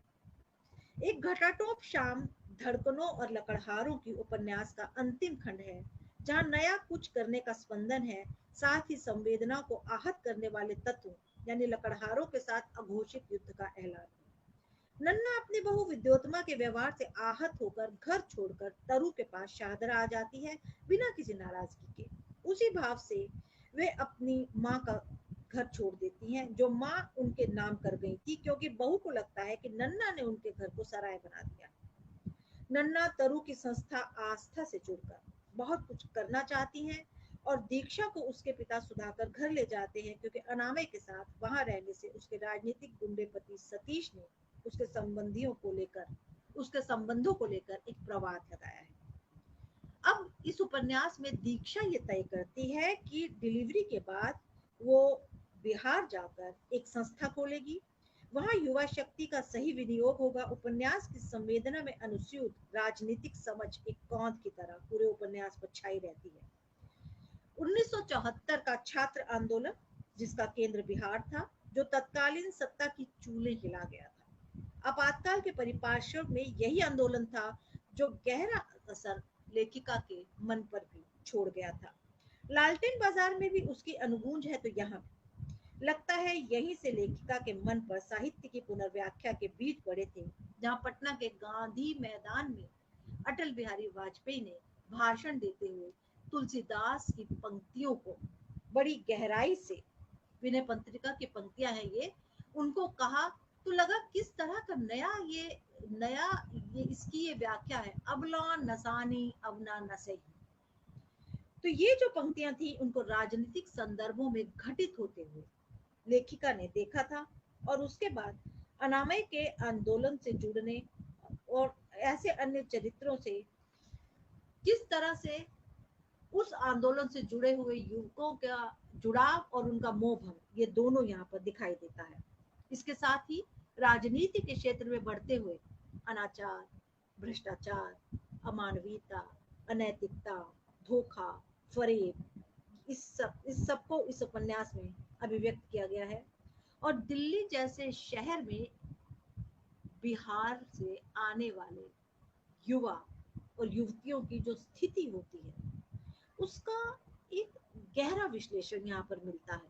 हम सभी जानते हैं कि स्थितियां किस तरह की रही हैं, और अनामिका जी की जो प्रखर सामाजिक, सांस्कृतिक और पौराणिक समझ का परिचय प्रस्तुत उपन्यास से हमें मिलता है, दिखाई देने लगता है। अवान्तर कथा में हम देखते हैं कि अनेक कहानियां हैं, पर कहानी से बढ़कर यहाँ से ही अनामिका जी की उस विशेष कहन को देखा जा सकता है जो परवर्ती उपन्यासों में उभर कर आई है। कहानी और कहन में हम लोग जानते हैं कि 3 अक्षरों की आवृत्ति के अलावा एक अन्य समानता है, वो क्या है? कहना। कहने की खास शैली से ही कहन बनता है।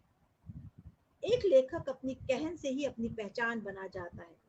बहुत से महाख्यान और बहुत से महाकाव्य इस तरह के हैं जिनकी कुल जमा कहानी को एक अनुच्छेद में समेटा जा सकता है, लेकिन जो प्रमुख है वो क्या है?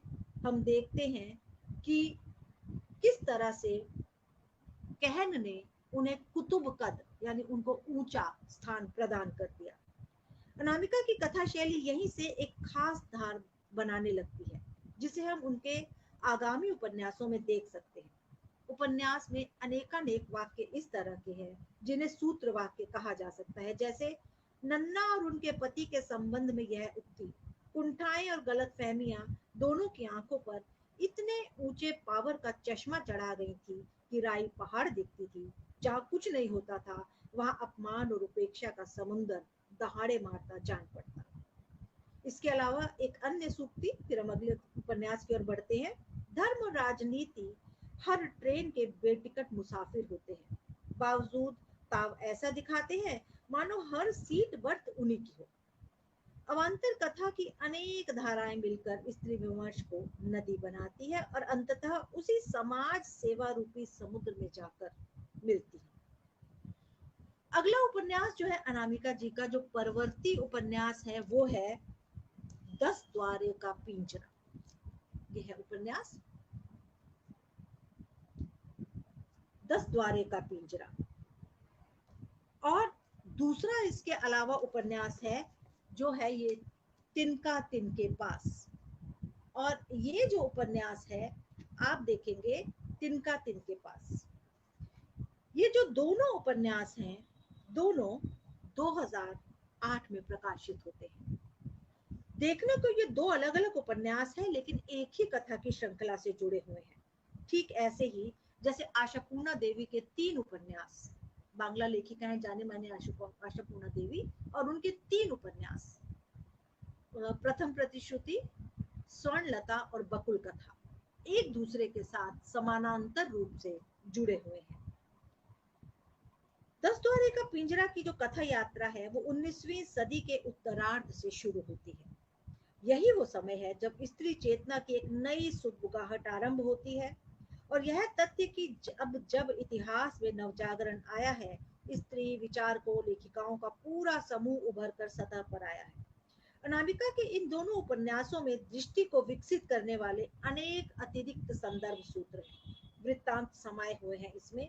कविता, कहानी, बतकही, पत्र साहित्य, आप बीती, जग बीती, दास्तान गोई, सब यहाँ पर है। अंग्रेजी में जिसे नरेटिव प्रोज कहते हैं, कुछ ऐसा ही यहाँ पर है, परंतु अनामिका का कवि रूप बीच बीच में कथ्य को गद्य कविता में बदल देता है। यह अनायास ही नहीं है कि उपन्यास की शुरुआत ही चकलाघर की एक दोपहरिया कविता से होता है। 19वीं और 20वीं शती के भारत के अनेक प्रसंग पूरे कथा वृत्तांत का आसंग पासंग बनाते हैं। कथा भी कुछ ऐसी जो शुरू होते ही चिड़िया की तरह अपने घरों के भीतर अपार शक्ति समेटे रखती है और फिर धीरे धीरे पंख पसारती हुई पूरे आसमान को माप आती है। 10 द्वारे का पिंजरा स्त्री मुक्ति के संघर्ष की एक लंबी गाथा है। रमाबाई यदि शिक्षा द्वारा मुक्ति के मार्ग का संधान करती है, तो ढेला भाई समाज सेवा के द्वारा मुक्ति का वो मार्ग ढूंढती है जिससे अपनी स्थितियों को वो बेहतर बनाती है या बेहतर बनाना चाहती है। पर दोनों ही एक जगह आकर मिलती है जहां पेशेवर गायिका ढेलाबाई रमाबाई के शांति सदन आकर अपना सहयोग देती है। और मुक्तिबोध ने कभी कहा था, मुक्ति के रास्ते अकेले में नहीं मिलते। यहाँ मुक्ति सदन के द्वारा बेसहारा और समाज से बहिष्कृत स्त्रियां दीन दुखियों का सहारा बन उनकी मुक्ति का भी रास्ता खोजती है। 10 द्वारे का पिंजरा में रहने वाली स्त्रियां शिक्षा और चेतना के द्वारा ही उन्मुक्त आकाश पा सकती हैं। ये बहुत गहरा संदेश इसके भीतर समाया हुआ है। पितृसत्तात्मक समाज में रहने वाली स्त्रियों का जीवन कुछ कुछ ऐसा ही रहता है जैसा कि दांतों के बीच जीभ का, किंतु फिर भी नव संकल्प द्वारा इस स्थिति से छुटकारा पाया जा सकता है। मुक्त होकर स्त्री अपना आकाश चाहती है जहां उसे कुछ अवकाश भी हो। ये आकाश और अवकाश के पुनर्व्याख्या हम देखते हैं आईनासाज उपन्यास में भी मिलती है। और वो उड़ान भी भर सके।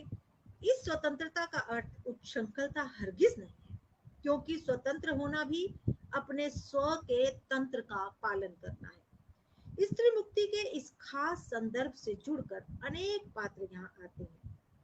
रमाबाई का साथ देने वाली फेनी पावर्स, समाज सुधारक और स्त्री शिक्षा के हिमायती स्वामी दयानंद, इसके साथ में मैक्स मूलर, गोविंद रानाडे, केशव चंद्र सेन, ज्योतिबा फूले, भिखारी ठाकुर, महेंद्र मिसिर, सभी मिलकर उस झिलमिलाते इंद्रधनुष का निर्माण करते हैं जहां स्त्री मुक्ति की झिलमिलाहट मौजूद है।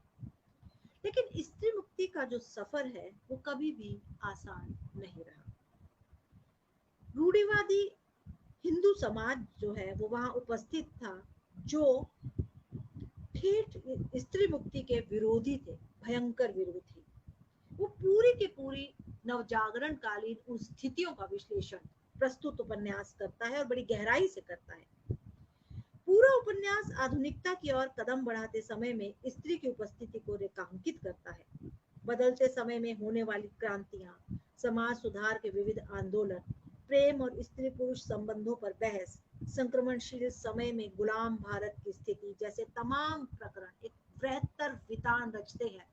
अनेक कथाएं, अनेक आख्यान, अनेक उपाख्यान मिलकर के एक वृहत उपन्यास का परिच्छेद परिकर बनाते हैं। और इस परिवृत्त के भीतर हम देखते हैं कि स्त्री के पक्ष में या विपक्ष में खड़ी हुई तमाम नवजागरण कालीन स्थितियां यहाँ पर दिखाई दे जाती हैं। स्त्री मुक्ति के विविध प्रयास, जिसमें पहली डॉक्टर गोविंदीबाई जोशी की दास्तान, रुक्माबाई का ऐतिहासिक मुकदमा, जहां उसने अपनी उम्र से कहीं बड़े अपने पति के साथ जाने से इनकार कर दिया था, वो पहला मुकदमा था। आप में से जितने भी प्रबुद्ध दर्शक हैं या जो प्रबुद्ध लोग जो हमारे साथ जुड़े हुए हैं व्यक्ति, वो सब जानते होंगे इस मुकदमे के बारे में। और उस समय वो बड़ी तत्कालीन आश्चर्यजनक घटना थी कि कोई पत्नी अपने पति के साथ जाने से कैसे मना कर सकती है, जिसे रूढ़िवादियों ने विवाह संस्था पर कुठाराघात माना था। इस कथा का कहीं न कहीं अनिवार्य हिस्सा है जो स्त्री मुक्ति के प्रयासों को बड़े कोलाज में बदलते हैं। कथा की शुरुआत सहजीवन और विवाह के बीच बहस से शुरू होती है। शिरीन और डॉक्टर स्पंदन जिस आधारशिला नाम की संस्था को चलाते हैं, वह गरीब, अनाथ बच्चों, अकेली औरतों, अनावृत वृद्धों का अंतरंग संयुक्त परिवार है, जहां शिरीन और डॉक्टर स्पंदन का महत्वपूर्ण समय के साथ साथ काया और माया दोनों इस संस्था को चलाने में खर्च होती है। डॉक्टर स्पंदन कथा सत्रम, इसी कथा सत्रम का विकास हम बाद में बिल्लू शेक्सपियर उपन्यास में होते हुए देखते हैं। उसके माध्यम से बच्चों को कहानियां सुनाकर, और तृणधारी ओट में भी एक नया प्रति संसार रचते हैं, नए संस्कार देते हैं और किस्सा गोई की ताकत दे वे बच्चों को नया मनुष्य बनाने की ओर प्रयास करते हैं। कथावाचिका अपने मित्र मंडल के साथ ढेलाबाई की जोगिनिया कोठी में जाकर एक नए कथा सत्रम की शुरुआत करती हैं और लोहा सिंह बाबा, आपको पता होगा कि 7वें दशक की प्रसिद्ध एक रेडियो श्रृंखला थी जो पटना से प्रसारित होती थी जिसका नाम था लोहा सिंह, और लोग बड़े चाव से सुनते थे। सुनने में आया है और कि जैसे रामायण और महाभारत के समय लोग टेलीविजन के सामने बैठ जाते थे, लोहा सिंह को सुनने के लिए लोग रेडियो के सामने बैठ जाते थे। तो रेडियो की श्रृंखलाओं के निर्माण से जुड़े हुए लोहा सिंह को यहाँ पर जो है वो बुलाते हैं अपने इस कथा सत्रम के लिए, और एक नए तरह के एक प्रयास है जहां पर रहकर वे वो पंडिता रमाबाई के जीवन को रेडियो के लिए एक रूपक की तरह से विकसित करने की कोशिश कर रहे हैं। और इस प्रयास में प्रेमा दी, उनकी बूढ़ी सास, प्रेमा दी के परिवार की उपेक्षिता मामी जोगोनिया कोठी में साथ रहने के लिए आती है और सार्थक सामुदायिक जीवन वो लोग जीते हैं।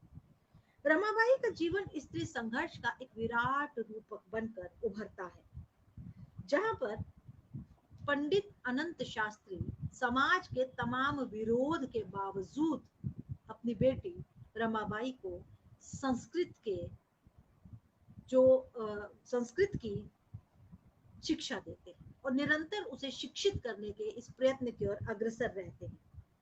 छोटी सी उम्र में ही महापंडितों के सम्मुख बोलते हुए रमाबाई देवी जो है वो ख यानी आकाश, सूर्य और छाया का संबंध और इनके माध्यम से स्त्री अस्मिता का प्रश्न जिस तरह से उठाती है वो लेखिका की बहुज्ञता का प्रमाण है।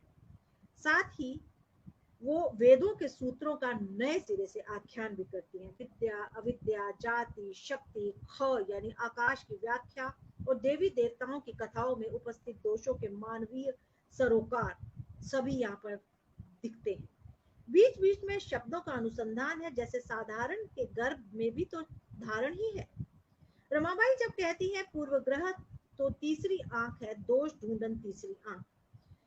जब उन्हें देवताओं के दोष गिनवाने के लिए बरजा जाता है तब वो कहती हैं कि कभी कभी देवता हमारी विकृतियां मंचित करते हैं इस उद्देश्य से कि हम समझ सकें कि इन विकृतियों से पीछा छूटा रहे। रमाबाई के जीवन का संपूर्ण आख्यान इस उपन्यास में है।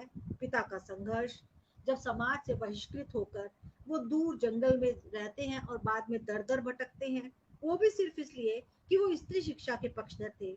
रमाबाई के व्यक्तित्व को एक नई चमक वो संघर्ष प्रदान करता है। माता और पिता की मृत्यु तथा भाई श्रीधर के साथ का भी साया जब सिर से उठ जाता है तो रमाबाई समाज के साथ द्वंद्वात्मक भूमिका में भी आती हैं, परंतु उनकी विद्वत्ता को कलकत्ता में पहचान मिलती है और वो पंडिता की संज्ञा से विभूषित होती है। सदाव्रत जो उनका बचपन का साथी है और जिसका कुल गोत्र का पता नहीं है, जिसे अंत्य जाति से संबंधित माना गया है, वो पढ़ने के लिए विदेश जाता है और विदेश से शिक्षा ग्रहण कर रमाबाई से विवाह करता है। बेटी मनोरमा का जन्म, कुछ ही समय में सदाव्रत का इस संसार से विदा हो जाना और रमाबाई का इंग्लैंड जाना, वहां के समाज में प्रतिष्ठित होना और समाज के हित के लिए वित्त जुटाने के प्रयत्न में ईसाईयत अपनाना, जिनकी भारतीय नायकों द्वारा तत्कालीन समय में कटु आलोचना की गई थी और आलोचना को सहते हुए भी रमाबाई का अडिग रहना, रूपक के कथा सूत्र में इन सब तथ्यों को लेखिका ने बड़े ही सधे हुए ढंग से पिरोया है। इंग्लैंड में रहते हुए जब रमाबाई आनंदीबाई जोशी के कन्वोकेशन में अमेरिका जाती है, उस स्थल पर लेखिका दो पश्चिमी समाजों में आधुनिकता की अवधारणा और उनके अंतर को गहराई से रेखांकित करती है। रमाबाई और ढेलाबाई, इन दोनों के इर्द गिर्द इस संपूर्ण कथा को बुना गया है।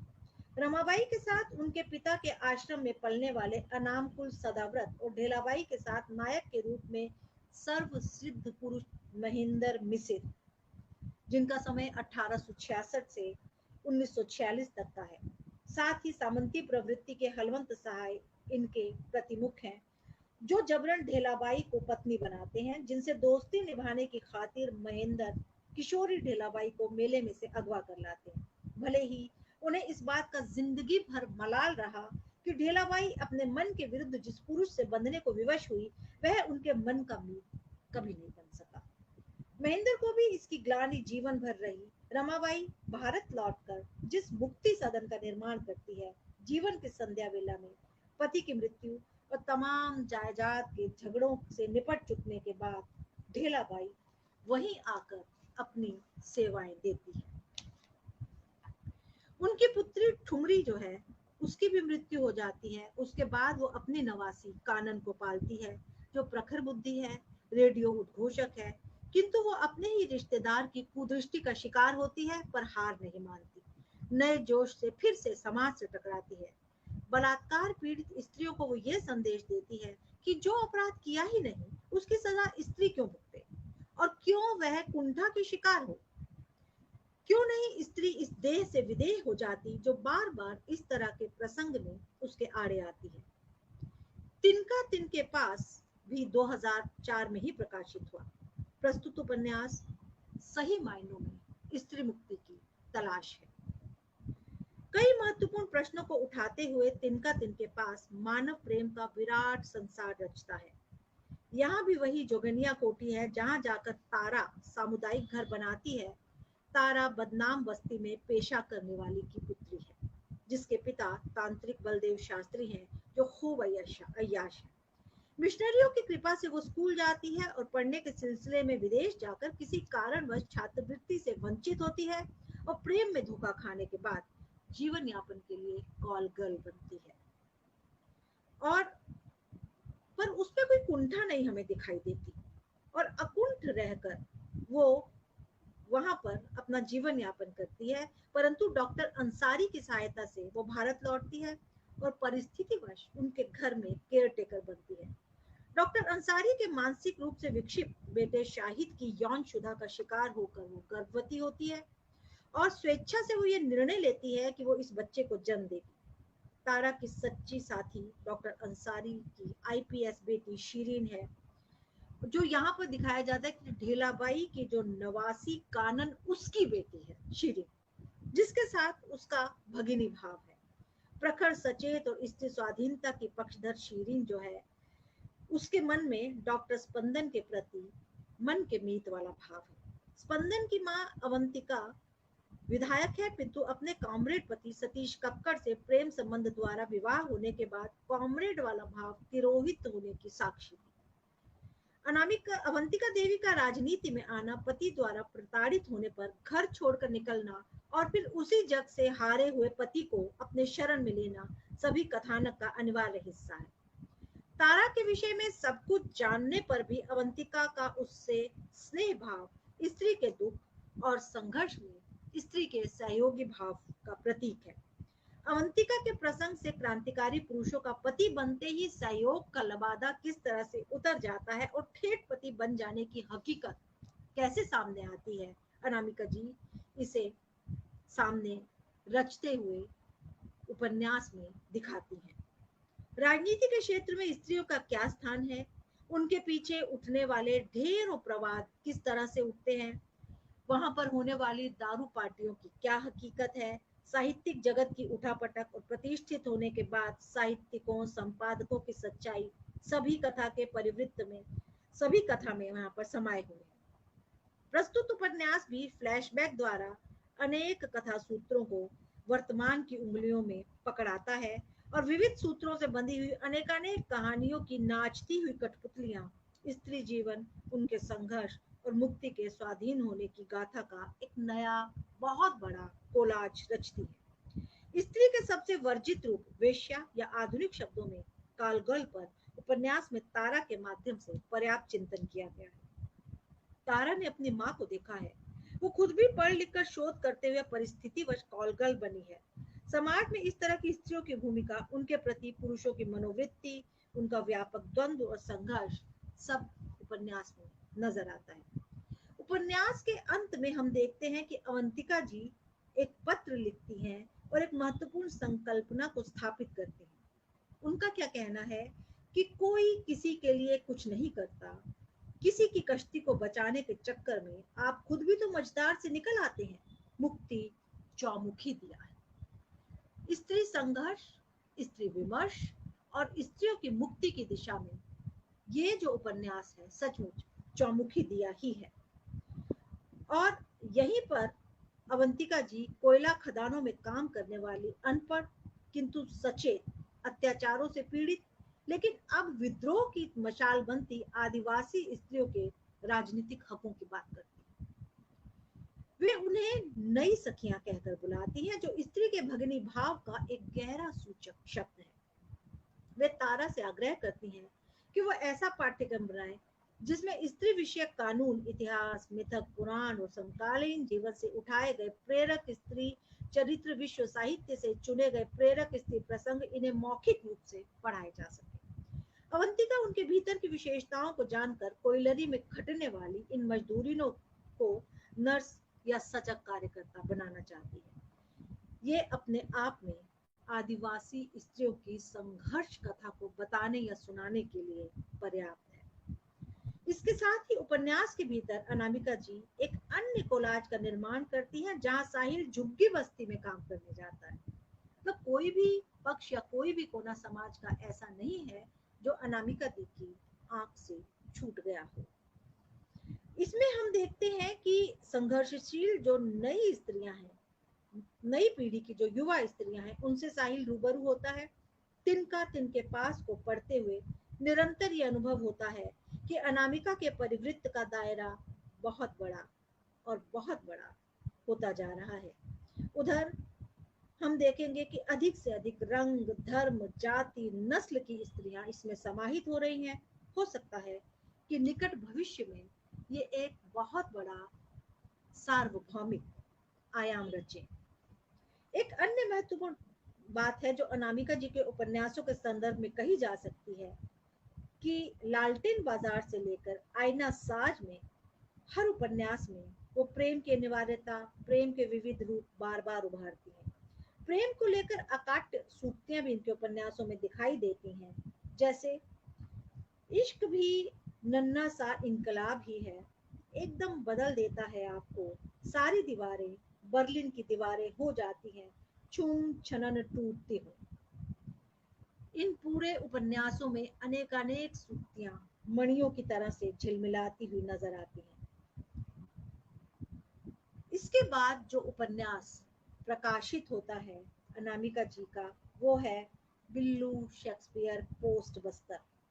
2016 में ये उपन्यास आता है और इसकी विषय वस्तु में जो गहरी संवेदना है वो बस्तर के जो हिंसा प्रभावित क्षेत्र है उनसे जुड़ा हुआ है। कारण यह है कि ये जितने भी अरण्यक है, अप्रतिम सौंदर्य और प्राकृतिक सुषमा और इसके साथ ही प्राकृतिक भंडार के खजाने हैं। लेकिन इसके बावजूद जो आतंक है उससे जो ग्रसित आदिवासी हैं, उनकी चीखों से ये पूरा प्रदेश निरंतर गूंज रहा है। आदिवासी अपने पर्यावरण से वंचित हो अपने ही प्रशासन के हाथों या फिर एक जो समानांतर प्रशासन जो आतंक समूहों द्वारा चलाया जा रहा है उससे प्रताड़ित होने के लिए मजबूर है। और आप देखेंगे कि पश्चिम बंगाल के आदिवासी कल्याण विभाग के अनुसार 1950-60 के समय के दौरान मालदा, पश्चिम मिदिनापुर, दार्जिलिंग, वीरभूमि, 24 परगना इत्यादि क्षेत्रों में, इसके अलावा बांकुड़ा, पुरुलिया, हुगली, मिदनापुर, इन जिलों में भारी संख्या में आदिवासियों को बेदखल कर दिया गया है। 1967 में नक्सलबाड़ी में भूमिपतियों के खिलाफ ये लोग तीर कमान लेकर उतरे थे और ये संथाली लोग अपने हक के लिए लड़े थे, परंतु समय बीतने पर आंदोलन कमजोर पड़ गया। आज नक्सलबाड़ी में कोई सुबुकाहट नहीं है। कानू सान्याल ने कहा था, नक्सल आंदोलन अपने मूल उद्देश्य से भटककर आतंक की राह पर चल पड़ा था, यही इसके नाकाम रहने की वजह रहा। परंतु आतंक का पर्याय बने जिन नक्सलवाद को आज आदिवासी झेल रहे हैं, गैर सरकारी आंकड़ों के अनुसार वो देश के 22 राज्यों और 220 जिलों में जड़े जमा चुका है। नक्सली गिरोह का अनेकानेक कार्य है माइंस लगाना, पुलिस और नेताओं के काफिलों के परखच्चे उड़ाना, अपहरण, फिरौती, डकैती, निर्ममता, अवैध वसूली, बम विस्फोट और विकास को बाधित करने वाली कार्रवाइयां और साथ में स्त्रियों का शोषण। ये बात दीगर है कि ये नक्सली भी उन्हीं आदिवासियों का एक हिस्सा है जो हिंसा की राह पर चलकर कुछ पाना नहीं चाहते, प्रशासन के प्रति आक्रोश और इसके साथ ही कुछ मतलब ऐसा लगता है जैसे कि रोजी रोटी का कोई साधन नहीं है तो किया क्या जाए, और पेट भरने की न्यूनतम जरूरतों ने उन्हें इस रास्ते पर डाला है, और वो ये भी जानते हैं कि ये हिंसा उन्हें किसी रास्ते पर नहीं ले जाएगी, लेकिन फिर भी क्या करें, दोनों और स्थिति है कि एक तरफ कुआं है और दूसरी तरफ खाई। इसका उपाय क्या? इस उपन्यास के माध्यम से अनामिका ने बिल्लू, शेक्सपियर, पोस्ट बस्तर जो है अनेक अभिव्यंजनाएं लिए हुए नाम से ही जिसमें अनेक अभिव्यंजनाएं हैं, इस उपन्यास को रचा है। इस उपन्यास में पोस्ट शब्द जो है वो बहुस्तरीय है।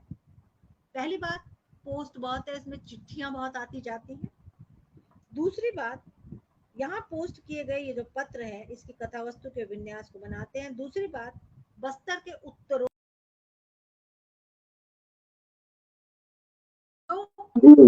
अनेक पदों पर तैनात जी जो कुछ व्यवधान आ रहा है क्या?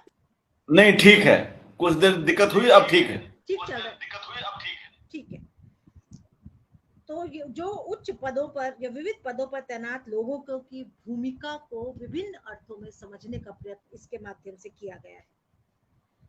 और इस उपन्यास में हम ये भी देख सकते हैं कि इसका जो प्रमुख पात्र है वो है विलियम किडो।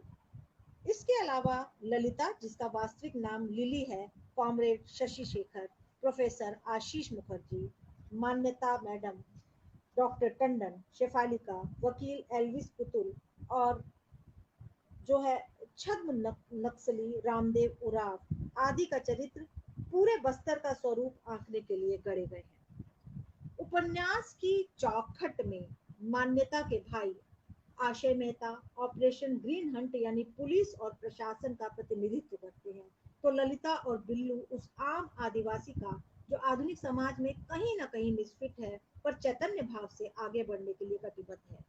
प्रस्तुत उपन्यास कथा सत्रम यानी कहानियों का ओपन स्कूल के माध्यम से बड़ा यूटोपिया रचता है।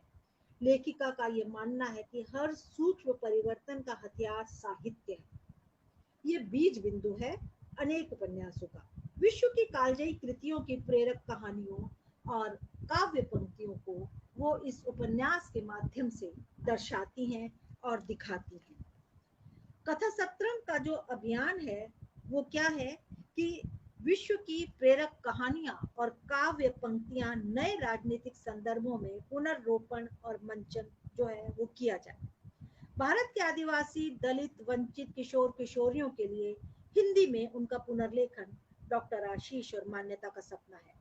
इसी संदर्भ में दोनों की चिट्ठियों का आदान प्रदान होता है, और ये जो पत्राचार विद्यालय के लिए वो जिस पाठ्यक्रम का खाका तैयार करते हैं उसमें शेक्सपियर का पूरा जीवन, उनके विविध नाटक, कॉमेडी, ट्रेजेडी, विविध पात्र, नाटकों का इतिहास बोध, रोमन हिस्ट्री, सोनेटों की केंद्रीय पंक्तियों का अनुवाद, हेमलेट, किंग लियर, मैकबेथ, टेम्पेस्ट और मच एडो अबाउट नथिंग, सभी का भावानुवाद जो है वो मानवीय प्रवृत्तियों के अनुसार उसकी निरख परख यहाँ पर मौजूद है। यानी अनामिका अपने इन उपन्यासों में न केवल भारतीय साहित्य बल्कि पश्चिमी साहित्य को भी एक नए परिप्रेक्ष्य में रचती हुई दिखाई देती है। उद्बोधन के लिए हेनरी वी, शक्ति समायोजन के लिए जूलियस सीजर, पारिस्थितिक ठहराव के लिए एज यू लाइक इट, सांस्थानिक बदलाव के लिए द टेम्पेस्ट, भीतरघात के लिए मैकबेथ, इन सब का खाका यहाँ मौजूद है।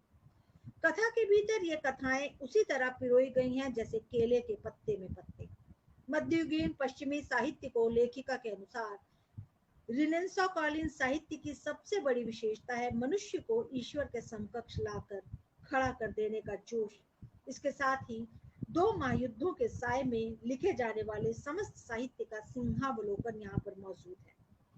लेखिका ने बड़ा साध कर यहाँ पर कलम चलाई है। पत्राचार का वो कोर्स अनंत संभावनाओं को लिए हुए है, जो अपनी भाषा में इन समस्त विश्व प्रसिद्ध रचनाओं को न केवल जानकारी देगा बल्कि युवा मन का विरेचन भी करेगा। लेडीज चैटरलीज के द्वारा प्रेम पर भी चर्चा है। Dickens, John Steinbeck, the Grapes of Wrath के रचयिता, स्त्री लेंस से पश्चिम को उकेरने में सफल होने वाले 3 उपन्यासकारों सिमन बाउअर, डोरिस लेसिंग और नॉर्थली सरूत पर लिखे गए पत्र एक बृहत्तर आयाम में स्त्री को उपस्थिति की ओर संकेत करते हैं। जहाँ विवाह के दायरे में पितृसत्ता का अभिशाप झेलने को मजबूर है, तो बिल्लू और 10-11 आदिवासी छात्र जिस शेक्सपियर बिरसा नाट्य मंडल को चलाते हैं, वह साविद्या या विमुक्ति का प्रतीक है। अच्छा साहित्य इस ताकत का इस्तेमाल कुछ इस तरह करता है कि पढ़ने सुनने वाले की आत्मा तड़प कर रह जाए। आत्मा का ईमेल खोलने वाला पासवर्ड इसे मान सकते। विलियम किडो के माध्यम से अनामिका इस ओर भी संकेत करती है कि कैसे युवा होते आदिवासी जहीन लड़के नक्सलवाद की चपेट में आते हैं, परंतु बिल्लू यानी विलियम रचनात्मकता के माध्यम से इस समस्या से भिड़ता है। मान्यता मैडम की हत्या आत्महत्या के उपरांत निर्दोष प्रोफेसर आशीष, जो उनके साथ मिलकर कथा सत्रम चलाते हैं, मान्यता की हत्या के अभियोग में गिरफ्तारी के बाद की स्थिति से उपजे मानसिक संताप द्वारा यह उपन्यास बस्तर की संपूर्ण स्थिति का मुआयना करता है। नक्सलवाद की समस्या, पुलिसिया आतंकवाद, सरकार की भूमिका, निरीह आदिवासियों की हालत, मिशनरियों और एनजीओ की भूमिका का विशद ब्यौरा अनेक प्रसंगों के माध्यम से यहाँ पर दिया गया है। उपन्यास का सार इन पंक्तियों के माध्यम से समझा जा सकता है कि एक लंबे समय तक हमारे आदिवासी ऐसे कस्तूरी मृग बने रहे हैं जिन्हें पता ही ना हो कि उनके पास कस्तूरी है। अब जब उनके संसाधनों उनकी कस्तूरी पर कारपोरेट की निगाह है, तो सरकार भी तो उन्हें मारे बिना उनकी कस्तूरी पाएगी कैसे। विकास की रामनामी चादर पहनकर जो लूट तंत्र जंगल, पहाड़, नदियां भी बंधक रखने को तैयार है, उनका सामना करने का तेज दुनिया के क्लासिक ही देंगे। वे ही जगाएंगे धीरोदात्त, धीर ललित, धीर प्रशांत नायकों का वैभव और पद्मिनी नायिकाओं की गरिमा। बिल्लू जैसे लड़कों में ही यह अलग जगेगा तो दुनिया बदलेगी। ये दुनिया को बदलने का जो प्रयास है इस उपन्यास में, ये बड़ा महत्वपूर्ण प्रयास है। भारतीय दर्शन हम जानते हैं कि हमेशा से इस बात का कायल रहा है कि हिंसा नल से शांत नहीं होता हिंसा नल। पर समस्या ये है कि शांति वार्ता के रास्ते पर कोई नहीं चलना चाहता। नक्सलवाद से निपटने की सरकारी योजनाएं और उनसे निपटने के तरीके यानी क्रियान्वयन में बहुत गहरा फर्क है। प्रशासन और पुलिस दोनों नक्सली समस्या को जीवित रख केवल अपना स्वार्थ पूरा करना चाहती है। भ्रष्टाचार इतना हावी है कि कोई भी इस समस्या का समाधान नहीं चाहता। यही कारण है कि आदिवासियों का विश्वास व्यवस्था पर से खत्म हो गया है। बिजली, पानी, सड़क, शिक्षा, स्वास्थ्य जैसी बुनियादी सुविधाओं से वंचित आदिवासी उस दौर में पहुंच चुके हैं कि जाएं तो जाएं कहां। भारत में सबसे ज्यादा शोषित वर्ग के तौर पर खेतिहर मजदूरों की गिनती होती है, पर आदिवासी मजदूरों की जो हालात है वो सबसे गई गुजरी है। कर्म भूमि से निष्कासन, जबरन श्रम और निरक्षरता के कारण वो सबसे अधिक पीड़ित है। उपन्यास जो है बिल्लू शेक्सपियर, पोस्ट बस्तर, इन परंपरागत बहसों से परे आम पाठक को ये सोचने पर मजबूर कर देता है कि आदिवासियों की जो समस्या है उसका समाधान क्या है और कैसे। रचनात्मकता के स्तर पर यहाँ पर इन समस्याओं से समाधान पाए जाने की कोशिश की गई है। देश काल की सम्यक छेड़छाड़ के साथ पुनः पाठ परंपरा एक मशाल यात्रा बनती है, तो ऐसी शिक्षा का आधार रससिद्ध पुनर्प्रस्तुतियां हो सकती हैं जिनका उद्देश्य मनुष्य बनाना हो, मशीन नहीं। थर्मामीटर के पारे जैसा ही किशोर मन होता है, उनमें स्पंदन भरते हैं ये पुनर्पाठ, यानी शिक्षा के रचनात्मक पक्ष से समस्या का समाधान प्रस्तुत उपन्यास ढूंढता है। 2012 में प्रकाशित पुस्तक है एक नक्सलवाद और पुलिस की भूमिका, जिसमें राकेश कुमार सिंह लिखते हैं कि भारतवर्ष एक बहुलवादी समाज है जहां विभिन्न समुदायों के भिन्न भिन्न प्रकार के धार्मिक, सामाजिक और सांस्कृतिक महत्वाकांक्षा रखते हैं। समाज के कई हिस्से लाभों से वंचित रहे हैं। यह वंचित समुदाय किसी भी ऐसे विद्रोह के लिए तैयार समूह है जो सरकार के खिलाफ अपनी आवाज को बुलंद करना चाहते हैं। अपना यह समूह असंतोष से भरा हुआ है और अपनी मांगे मनवाने के लिए हिंसा का सहारा लेने से पीछे नहीं हटता, भले ही ये भारत की पारंपरिक उदार विचारधारा के विरुद्ध ही क्यों न हो। अनामिका का उपन्यास इसी पारंपरिक उदार विचारधारा को जगाने में इस समस्या का हल ढूंढता है। उपन्यास के अंत में शेफालिका लिखती है, बहुत सोच कर देखा, अभी माँ को और जीना था, उसका बचाया हुआ जीवन अब मैं जीऊंगी।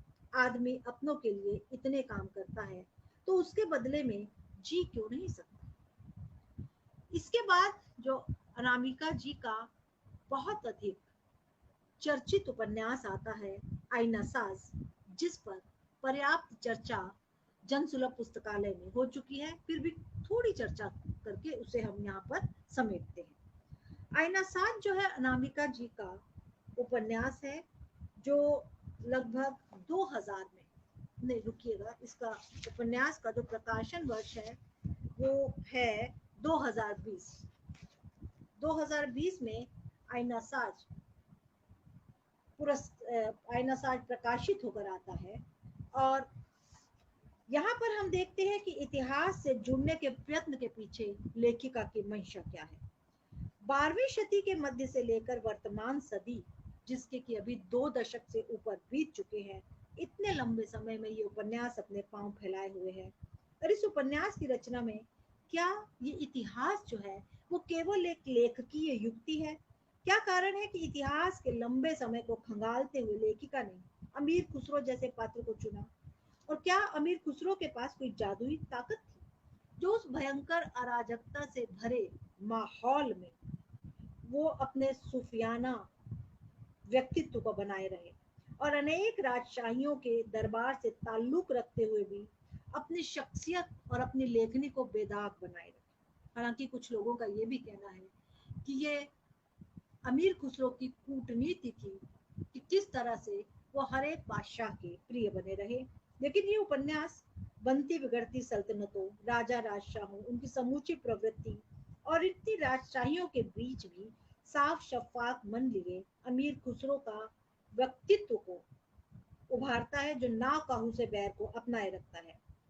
क्या यही वो सूफी मन है जो लेखिका के लिए एक आदर्श है और एक आदर्श के रूप में वो उस सूफी तरबियत और स्त्री मन से एकमेक होना चाहती है? स्पष्ट है कि ये खोज एक व्यक्ति की नहीं बल्कि समूचे मानव के भीतर समाहित, खास तौर से पुरुष के भीतर समाहित उस सूफी प्रवृत्ति की खोज है जो उस समाज और सामाजिक संबंधों को एक नए रूप में ढालने का सचेत प्रयत्न होगा। कभी कभी हम देखते हैं कि इतिहास के नाभिक पर स्थित एक व्यक्ति ही संपूर्ण स्थितियों पर हावी होता है। स्त्रीवादी विमर्श से जुड़े समस्त मुद्दे यहाँ हैं, लेकिन इस उपन्यास को केवल फेमिनिज्म तक सीमित कर देना अथवा कहन को रिड्यूस करना यानी कम करके आंकना है, क्योंकि वास्तविक चिंता मानवीयता की है, वो मानवीयता जो सूफी मन में छिपी है। सूफी मन ही वो एक केंद्र बिंदु है इस उपन्यास का जो इस समूचे उपन्यास में छाया हुआ है। और वहां से यात्रा करते हुए ये उपन्यास आधुनिक समय तक आता है और आज के समय की जो चुनौतियां हैं उनसे ये उपन्यास दो चार होता है। पूरे उपन्यास में हम देखते हैं कि 2 प्रश्न एक साथ उठते हैं। एक प्रश्न है स्त्री की स्थिति का और दूसरा आज के माहौल में हिंदू मुस्लिम रिश्तों का। दूसरे शब्दों में अगर कहा जाए तो सांप्रदायिकता और उसके प्रति हमारा दृष्टिकोण इस उपन्यास में हमें नजर आता है। आख्यान को इतिहास और इतिहास को आख्यान में बदलता हुआ यह उपन्यास अमीर खुसरो के माध्यम से सूफीवाद की धर्मेतर आध्यात्मिकता को खूबसूरती के साथ उपस्थित करता है। इतिहास की सामंती वृत्ति से भिन्न आईना साज इतिहास के उस सांस्कृतिक पक्ष की खोज करता है जहां संक्रमणकालीन समय में 2 भिन्न संस्कृतियां एक दूसरे में समाहित हो रही थी और इनके नाभिक पर स्थित है अमीर खुसरो, जिनका व्यक्तित्व जो है समाज और इतिहास का वो पक्ष सामने रखता है जहां दो संस्कृतियों का श्रेष्ठ भाग एक साथ हमें दिखाई देता है। ये जो उपन्यास है वो सूफी संतों का सामंजस्य, जीवन को प्यार और बेफिक्री से जीना सिखाता है। आखिर मनुष्य अपने जीवन में चाहता क्या है? उपन्यास के फ्लैप की पंक्तियां जिन्हें अभी अभी जिनका वाचन किया गया था। जिंदगी एक सूफी सिलसिला इस तरह भी है कि चिराग से चिराग रोशन होता है, मशाल से मशाल, और यह परस्पर संबंध जिस डोर से बंधा है उससे बंधे हुए सभी लोग सूफी मन वाले हैं। सच कहा जाए तो ये सूफी मन जो है अनामिका जी का एक दिवा स्वप्न है। प्रस्तुत उपन्यास दो भागों में बटा हुआ है। इस पर पहले भी चर्चा हुई है, एक इतिहास से और दूसरा आधुनिक काल से।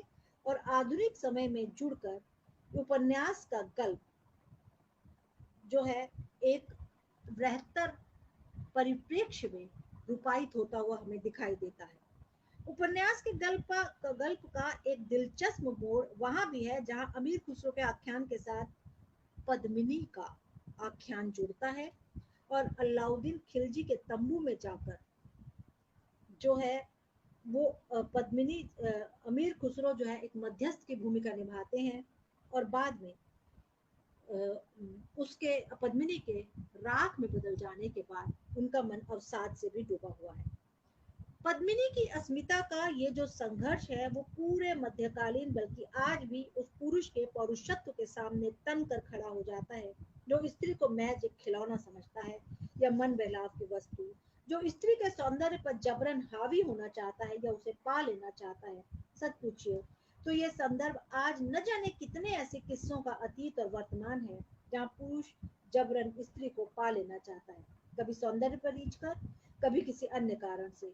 जिसे वो प्यार का नाम देता है वह महज लूट खसोट है, बिना स्त्री का मन समझे उसे पा लेने का प्रयत्न मानवीयता के विरुद्ध एक भयंकर अपराध है। उपन्यास का दूसरा खंड स्त्री के वर्तमान और समाज का वो चेहरा दिखाता है जो सांप्रदायिक हिस्सा ध्वंस के बीच टूट चुका है। साथ ही यह राह भी दिखाता है कि इस टूटे हुए मन और समाज के आईने की आईना साजी किस तरह से होगी, ये आईना किस तरह से जुड़ेगा या किस तरह से ये एक ऐसा समाज बनेगा जहां मानवीयता ही श्रेष्ठ हो, लिंग भेद नहीं। ये कथा है सपना और उसके परिवार से आए परिजनों की और पुरजनों की, उससे भी अधिक किसी महानगर के जाने माने विश्वविद्यालय के उन कोनों की जहाँ दूर दराज कस्बे से आए विद्यार्थी शरण ढूंढते हैं।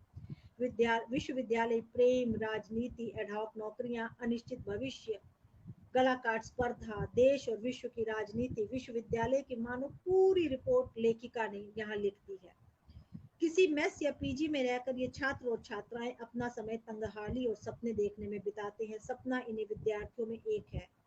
पिता को असमय आतंकवादी हमले में खो देने पर रिश्तेदारों के बीच जैसे तैसे पली हुई सपना महानगर में पढ़ने आती है, पर मॉडलिंग का नाम लेकर किए जाने वाले देह व्यापार में फंस जाती है, जिससे उसे सिद्धू के साथ साथ महिमा और विश्वविद्यालय की राजनीति करने वाले नेता शक्तिदा उभारते हैं। शक्तिदा और सिद्धू की अपनी एक बैंड पार्टी है सूफियाना, और उसका उद्देश्य था संगीत की शास्त्रीय और लोकप्रिय धारा से जुड़े नए कलाकारों का एक संयुक्त मोर्चा तैयार करना, दुनिया की श्रेष्ठ कविताएं गाना। मानस यानी मनविंदर सिंह सिद्धू जो एक सामान्य किसान का बेटा है, यहाँ पर अफसर बनने का सपना लिए हुए यूपीएससी का अंतिम चांस में पेपर दे रहा है। महिमा और वो आपस में प्रेम करते हैं। महिमा और शक्तिदा बहन भाई हैं। शक्तिदा विश्वविद्यालय के नेता कुछ कुछ आध्यात्मिक जापान की बौद्ध संस्था सोका गगाई से जुड़े हैं और राजनीति में अपनी पकड़ रखने के लिए साथ साथ ऐसे लोगों से भी वास्ता रचते हैं जो थिएटर एक्टिविस्ट, तरह तरह के बेरोजगार, चाय वाले, मदारी, चौकीदार और कुछ हद तक गुंडे लोगों से जुड़े रहते हैं। शक्तिदा कहीं ना कहीं महिमा के प्रति अनुराग रखते हैं और पर महिमा उनके व्यक्तित्व की वो फांक देखती है जो तमाम इस तरह के पुरुषों के व्यक्तित्व में होती है।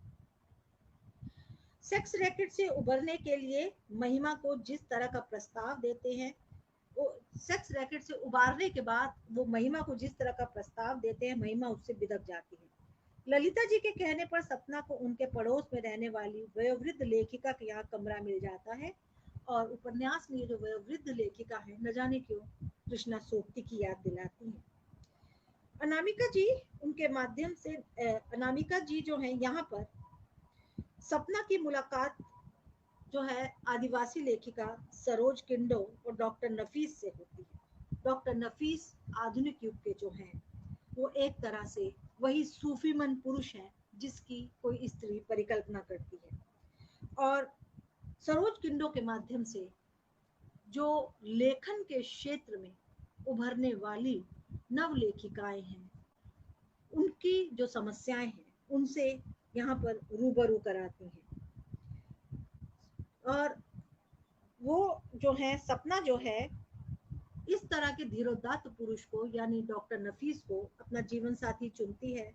डॉक्टर नफीस का वो घर जहाँ पर सामाजिक कार्यकर्ताओं और पढ़े लिखे अवकाश प्राप्त लोग समन्वयवादी स्कूल चलाते हैं, एक तरह से बेसहारा औरतों का ठिकाना है जहाँ सरोज किंडो अपने बच्चों के साथ शरण पाती है। लेखिका यहाँ एक ऐसा नया संसार रचती हैं जो आज के समय की जरूरत है, वो स्त्री के मन का सपना भी है।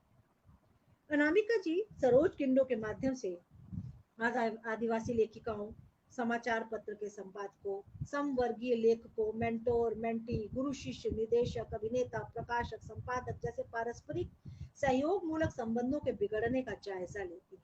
साथ ही उनकी टिप्पणी है देह या पैसा जैसे घोर भौतिक उपादान बीच में आते ही आपस के सराहना मूलक स्नेह की टाएं टाएं फिस हो जाती है।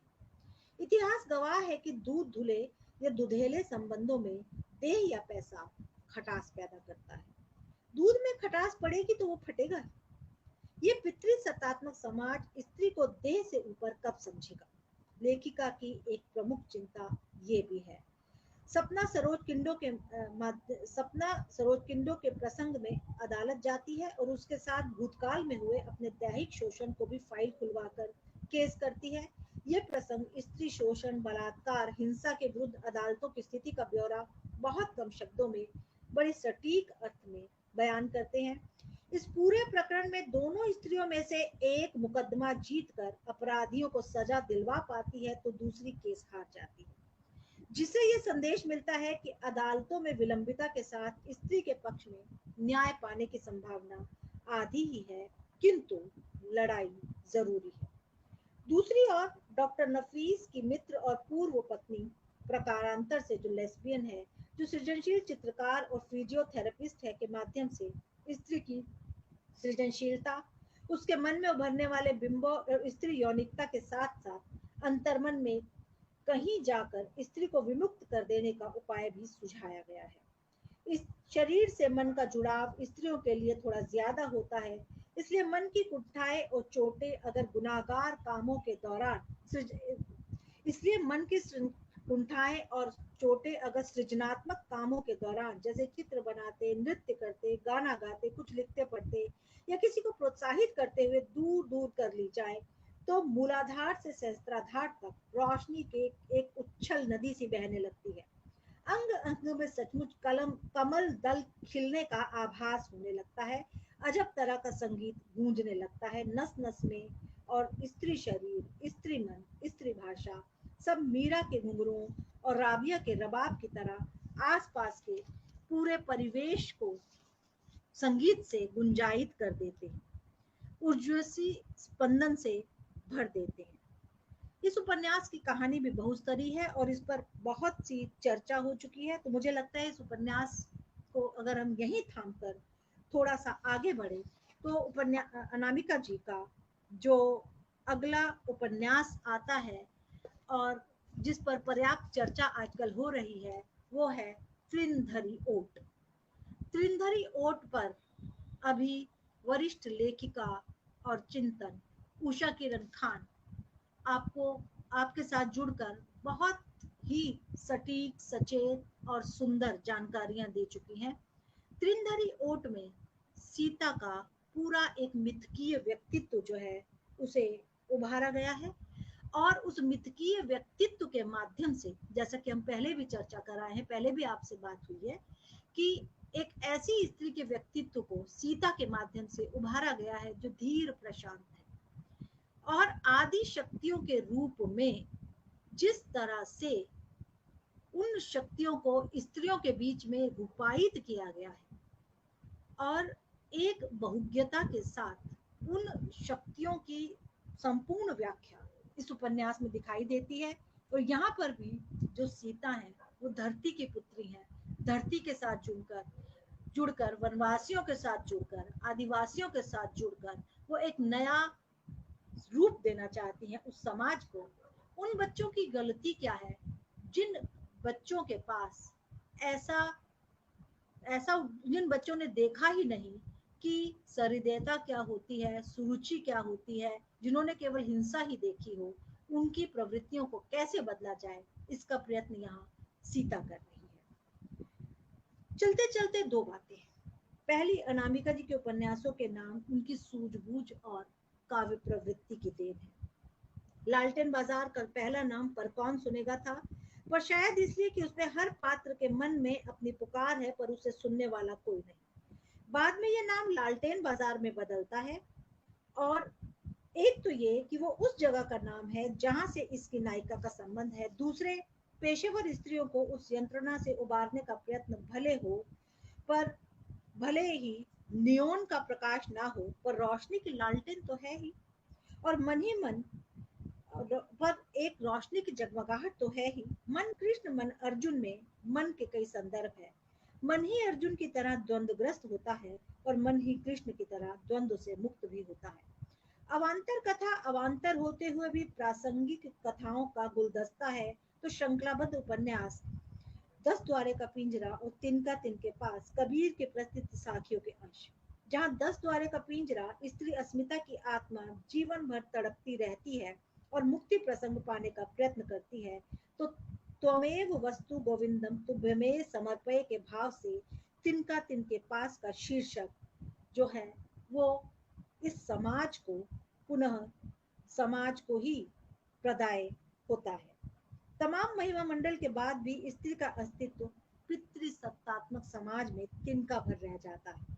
यह अनायास नहीं है कि स्त्री को 3 अंगुल प्रज्ञा वाली कहकर नीचा दिखाया जाता रहा है। बौद्ध धर्म में एक थेरी गाथाएं हैं, बौद्ध गाथाओं में थेरी गाथाएं हैं। थेरी गाथाओं में एक गाथा कहती है कि हे बुद्ध, मुझ 3 अंगुल प्रज्ञा वाली को आपने प्रवज्ञा देकर एक नई रोशनी प्रदान की है, यानी स्त्री के पास केवल 3 अंगुल ही बुद्धि होती है, ऐसा कहा जाता है, नीचा दिखाया जाता रहा है। पर यह तिनका जब भगिनी भाव से अन्य तिनकों से जा मिलेगा, यानी स्त्री जब संगठित हो जाएगी, तब जो समाज बनेगा वह उस बृहत्तर कम्यून का निर्माण करेगा जिसके विषय में मैथिली शरण जी कह गए हैं, शापित न यहाँ कोई तापित है, साथ ही तिन का यानी स्त्री का स्वत्व उसके यानी तिन के हाथ से ही संवरेगा। अप दीपो भव की तरह उसे जागृत होना होगा। आईना सास किसी विशद मानने वाले पुरुष की तलाश है, आईने की आईना जो उस स्त्री मन के टूटे हुए आईने की आईना साजी कर सके। दूसरे, उत्तर आधुनिक आलोचना किसी भी कृति को उसके पाठ तक ही सीमित करती है, वह उसे उसके इतिहास, काल, लेखक से मुक्त मानती है। परंतु यदि किसी ने लेखक के व्यक्तित्व, बोली बानी, भाषा, कथनी और करनी को देखा परखा जिया हो, तो उसे कृति में झांकता उसका उदात्त व्यक्तित्व दिखाई दे, तो वो कृति को उससे मुक्त नहीं कर सकेगा। कविता संग्रह अनुष्टुप में अनामिका जी लिखती हैं, संगीत से ताल, छंद प्रवाह, चित्रकला, मूर्तिकला से बिंब, वास्तुकला से शिल्प और स्थापत्य, नाट्य कला से संवाद, कला जगत से विवरण लेकर कविता अस्मिता से जुड़े गंभीरतम तत्वों का संधान चाहती है। कविता चाहती है हमारे सपनों, हमारी जातीय समृद्धियों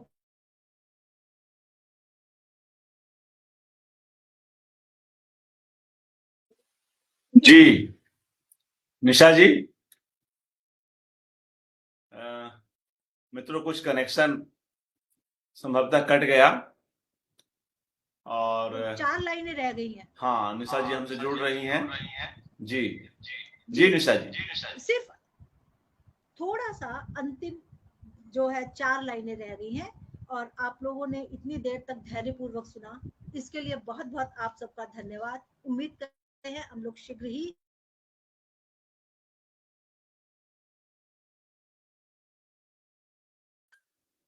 कुछ कनेक्शन की समस्या आ रही है।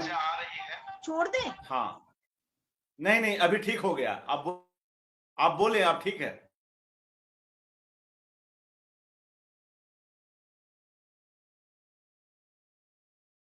और हमेशा के लिए सुरक्षित कर देना। उपन्यास के विषय में अनामिका जी का कहना है, लिखने का मुख्य ध्येय होता है आदमी आदमी के बीच की दूरी पाटना, औरों के चेहरे में उसके अपने चेहरे का एहसास जगा देना। अनामिका जी की पंक्तियां हैं, जो बातें मुझे चुभ जाती हैं मैं उनको सुई बना लेती हूँ, चुभी हुई बातों की ही सुई से मैंने टांके हैं फूल सभी धरती पर। शायद इसीलिए स्त्री जीवन और समाज के वंचित वर्ग की चुभन को मुलायमियत के साथ कागज पर उतार पाना संभव हो पाया है। धन्यवाद। जी शुक्रिया निशा जी। मित्रों, इस बेहद महत्वपूर्ण वक्तव्य के लिए, और जिस तरह से विस्तार से अनामिका जी के पूरे 8 उपन्यासों पर निशा नाग जी ने यह चर्चा की, मुझे उम्मीद है कि यह बातचीत, यह संवाद आप सभी के लिए काफी उपयोगी होगा। अनामिका जी के अब तक प्रकाशित 8 उपन्यासों पर क्रमवार निशा जी ने अपनी बात रखी, और यहाँ यह भी बतलाता चलूं कि साथियों, बीच में हमने साखी का वह अंक दिखाया भी था जो अनामिका जी पर विशेषांक के रूप में आया जुलाई 2021 में। यह विशेषांक साखी का आया था। इसमें कई महत्वपूर्ण सामग्री है, और आज जो वक्तव्य हमने सुना यह इसी अंक में, साखी के इसी अंक में प्रकाशित हुआ। निशा नाग जी का यह आलेख, कुछ और चीजें भी इस बीच उन्होंने जोड़ी। तो कुल मिलाकर एक सुदीर्घ वक्तव्य, मगर चूंकि 8 उपन्यासों पर चर्चा करनी है और तमाम तरह के संदर्भ आते हैं, एक गहन अध्ययन के साथ निशा नाग जी अपनी पूरी बात रखती हैं, यह अपने आप में इस वक्तव्य को बेहद खास बनाता है। और बीच बीच में उन्होंने उन उपन्यासों को भी दिखाया जिनकी चर्चा वे करती रही। एक बार चलते चलते हम लोग उन उपन्यासों को क्रमवार देख लें।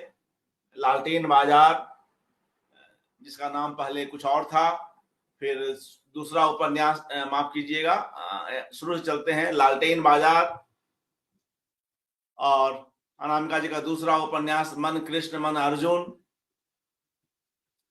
अवांतर कथा, तिनका तिनके पास,